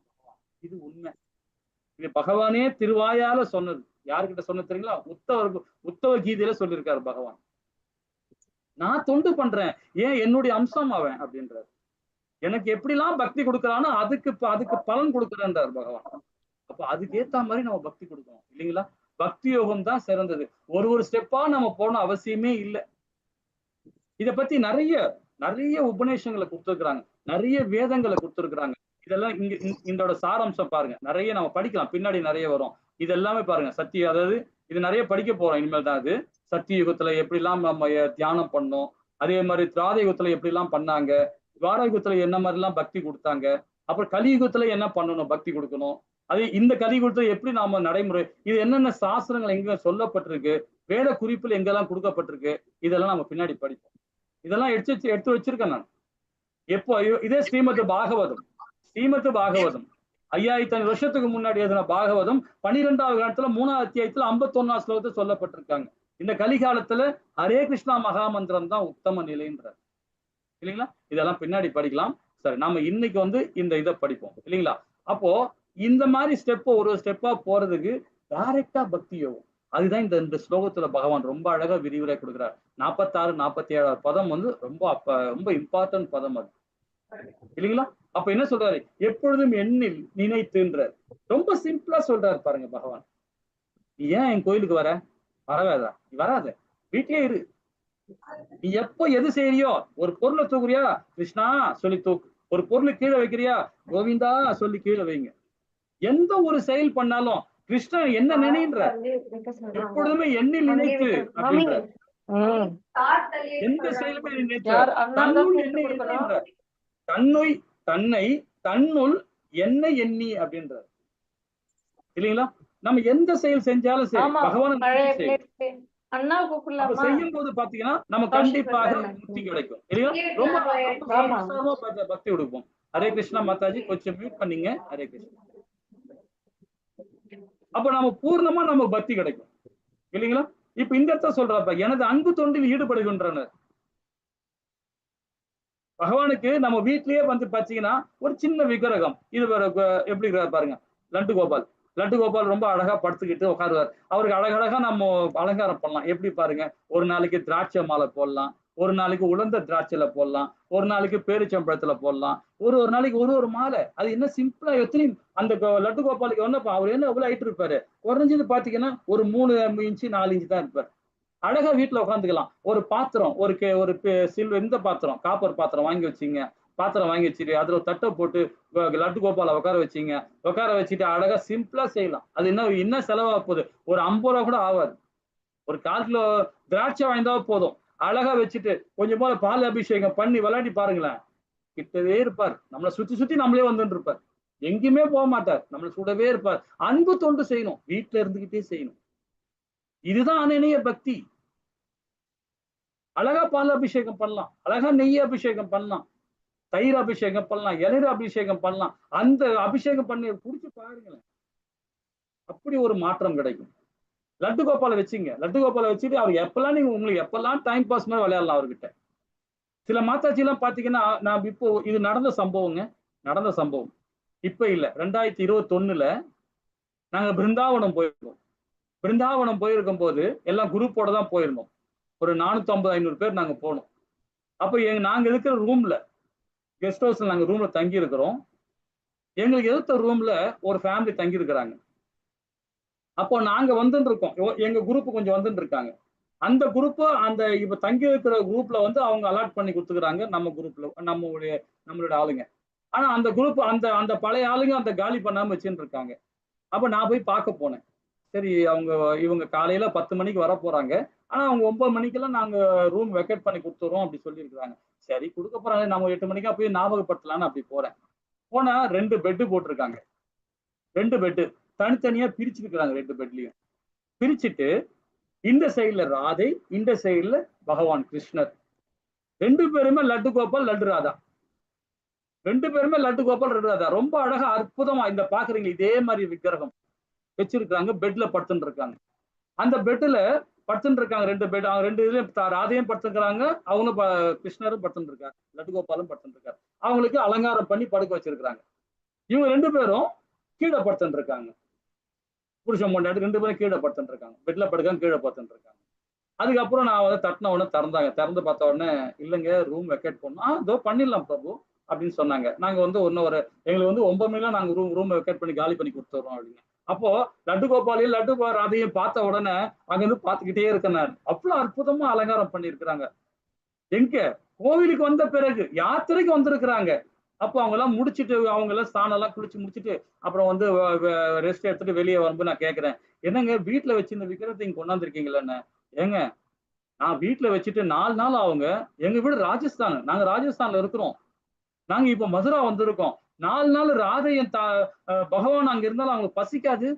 யாரு அலங்காரம் பண்ணுவா? நாங்க 2 பேரும் புருஷன் பொண்டாட்டிங்க, நாங்க தாங்க அவருக்கு அலங்காரம் பண்ணணும்.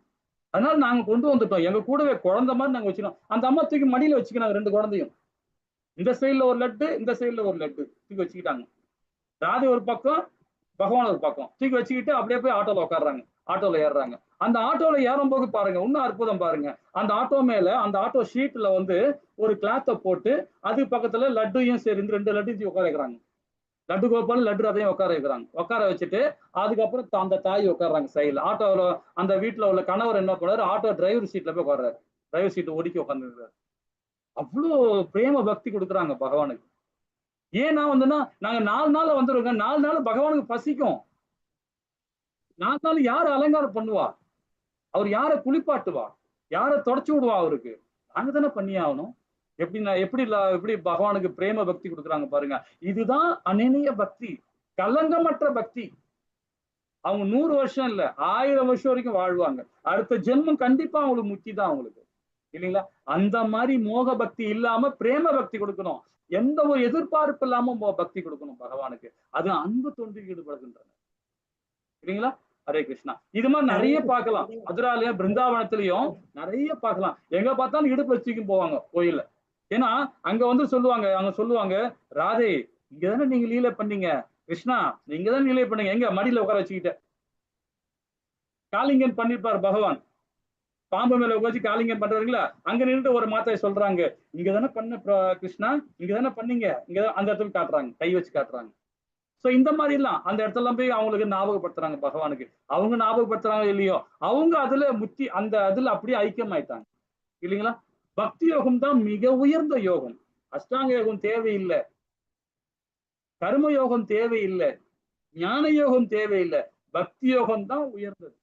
இப்ப அதிகபட்ச பலன் கிடைக்கும். அதுல குறைஞ்சபட்ச பயிற்சியே கிடையாது. உட்காந்து நின்ன உட்காந்தத்துல படுக்கிற இடத்துல ஹரே கிருஷ்ணா கிருஷ்ணா கிருஷ்ணா ஹரே ஹரே, ஹரே ராம ராம ராம ஹரியே. அதுக்கு தகுதியே இல்லை. நீங்க படிக்கணும், அறிவாளியா இருக்கணும், வேதம் படிக்கணும், சாஸ்திரங்களை புரியணும், அதெல்லாம் தகுதியே கிடையாது நமக்கு. பாவங்கள் அற்றது. பகவான் கிருஷ்ணர் கட்டுப்பாட்டில் உள்ளது. அது நீங்க எப்படிலாம் நீங்க பகவானுக்கு பக்தி விடுவீங்களோ அதெல்லாம் பக்தி பகவான் கொடுப்பார், திருப்பி நமக்கு ரிட்டர்ன் கொடுக்குறாரு, இல்லைங்களா? அப்போ நமக்கு என்ன கிடைக்கும்? லோகத்துல விருந்தாவனம் தான், பகவான் லோகம் தான் மிக உயர்ந்த லோகி. நம்முடைய இலக்கு என்ன? பகவான் லோகம் தான் இலக்கு, இல்லைங்களா? அந்த இடத்துக்கு நம்ம கண்டிப்பா போக முடியும். அப்ப 5 விதமான உறவுகள் இருக்கு. பகவான் கிட்ட பக்தி கொடுக்கிறோம். சாந்த நிலை பக்தி, தாசியம். பகவானுக்கு எப்படி ராமபிரானுக்கு எப்படி ஆஞ்சநேயர் எப்படி தாசம் பண்ணார், தாயார் எப்படி கனகவல்லி தாயார் எப்படி தாயார் பகவானுக்கு எப்படி பாத அபிஷேக பாதத்திலேயே இருந்தாங்களோ அந்த மாதிரி பகவானுக்கு நம்ம தாசியமா இருக்கணும், தாசம் தாசியா இருக்கணும் பகவானுக்கு. பகவானுக்கு எப்படி நண்பன் எப்படி அர்ஜுனன் இருந்தானோ அந்த மாதிரி பக்தி நம்ம கொடுக்கணும் பகவானுக்கு. அந்த மாதிரி உறவு முறை நம்ம வச்சுக்கணும். நம்ம பகவானுக்கு எப்படி லவ் பண்ணலாம், நம்ம மனைவியை எடுத்துக்கலாம் பகவானை, அதுக்கும் உறவு ரெடியா இருக்கிறாரு. நீ கணவனாவே எடுத்துக்கலாம், அதுக்கும் பகவான் ரெடியா இருக்கிறாரு. தந்தையாவே எடுத்துக்கலாம் பகவான். எப்படி ஒன்னால பகவானை உறவு கொள்ளலாம். அதே மாதிரி கோபிகளாவும் பகவான் நம்ம எடுத்துக்கலாம், தாயா கூட எடுத்துக்கலாம் பகவான்.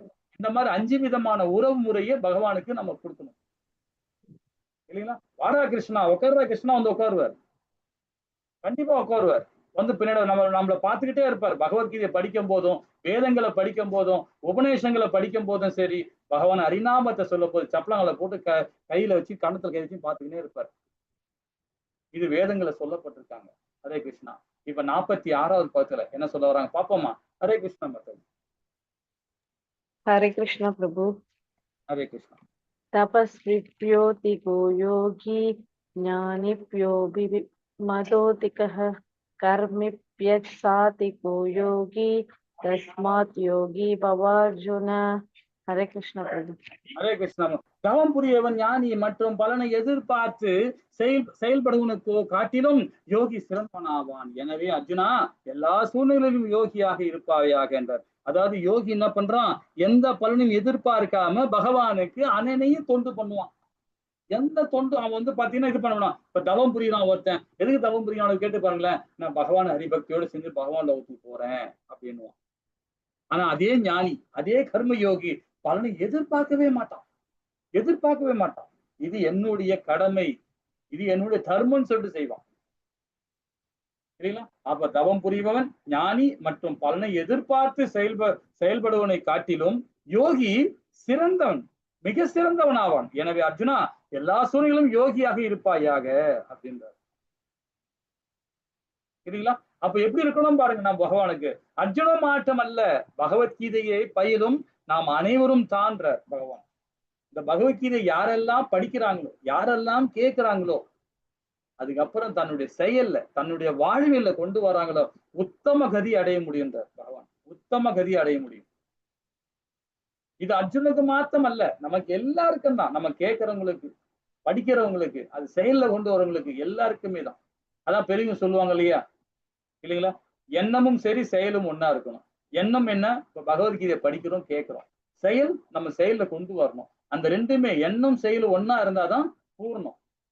அதி உத்தம பூர்ணம் அடைய முடியும் இல்லைங்களா? அப்ப அதி உத்தம பூர்ணம் அடையணும்னா நம்ம பகவத்கீதை கேட்டு அதுக்கப்புறம் அதோட செயல் நம்ம செயல்ல கொண்டு வரும்போது பாத்தீங்கன்னா கண்டிப்பாக நம்ம வாழ்க்கையில முக்கிய அடையும் இல்லைங்களா? சரி, இதோட இந்த அத்தியாயம் முடிச்சுக்கலாம். நாளைக்கு லாஸ்ட் பதம் நாளைக்கு படிப்போம். படிச்சுட்டு வேதங்கள்ல எங்கெங்க சாராம்சம் கொடுத்துருக்காங்க இது நாளையோட முடிச்சுக்கலாம். இந்த அத்தியாயம் நாளைக்கு முடிஞ்சிடும். அதுக்கப்புறமா நாளைக்கு கொஞ்சம் கொஸ்டின் எல்லாம் கேட்பேன் நானு இந்த அத்தியாயத்தோடது. இந்த அத்தியாயத்தோட பிபிடி வந்து குரூப்ல போட சொல்றேன். இதை ஒரு வாட்டி நீங்க எல்லாமே பாருங்க. பார்த்துட்டு நாளைக்கு கொஸ்டின் ஆன்சர் தான் நம்ம கேட்க போறோம். ஒரு சாப்டர் மூலியமா 4ஆ பிரிச்சு அந்த 4 இதுல வந்து என்னென்ன இப்போ காட்டுறோம் பாருங்க. இந்த மாதிரி 4ஆ பிரிச்சிருக்கிறோம். ஒரு அத்தியாயத்து ஒரு ஸ்லோகத்துல இருந்து 9ஆவது ஸ்லோகம் வரைக்கும் என்ன மனம் நண்பனா விரோதியா எப்படி செயல்படுவாங்க, அஷ்டாங்க யோகத்தோட 8 நிலை என்ன அப்படின்னு கேட்பேன். அதே மாதிரி வெற்றி அடையாத யோகி கதி என்ன, அதே மாதிரி மிக உயர்ந்த யோகியோட கதி என்ன அப்படின்றது நமக்கு நாளைக்கு கொஸ்டினா கேட்பேன். நமக்கு படிப்போம். அதே மாதிரி வேதங்கள்ல எங்கெங்க சாராம்சம் படிச்சுட்டு அந்த ஒரு ஸ்லோகத்தை முடிச்சுட்டு நம்ம அதை பத்தி விரிவா பார்ப்போம். ஓகேங்களா? वांछे कल्पतराय कृप सिंधेव सपना भावनीय वैष्णव नमो नमः। जय श्री कृष्णा चैतन्य प्रभु नित्यानंद श्री अद्वैत गदाधर श्रीवासादि गौरभक्त वृंद की जय। हरे कृष्णा कृष्णा कृष्णा हरे हरे, हरे राम राम राम हरे हरे। ओम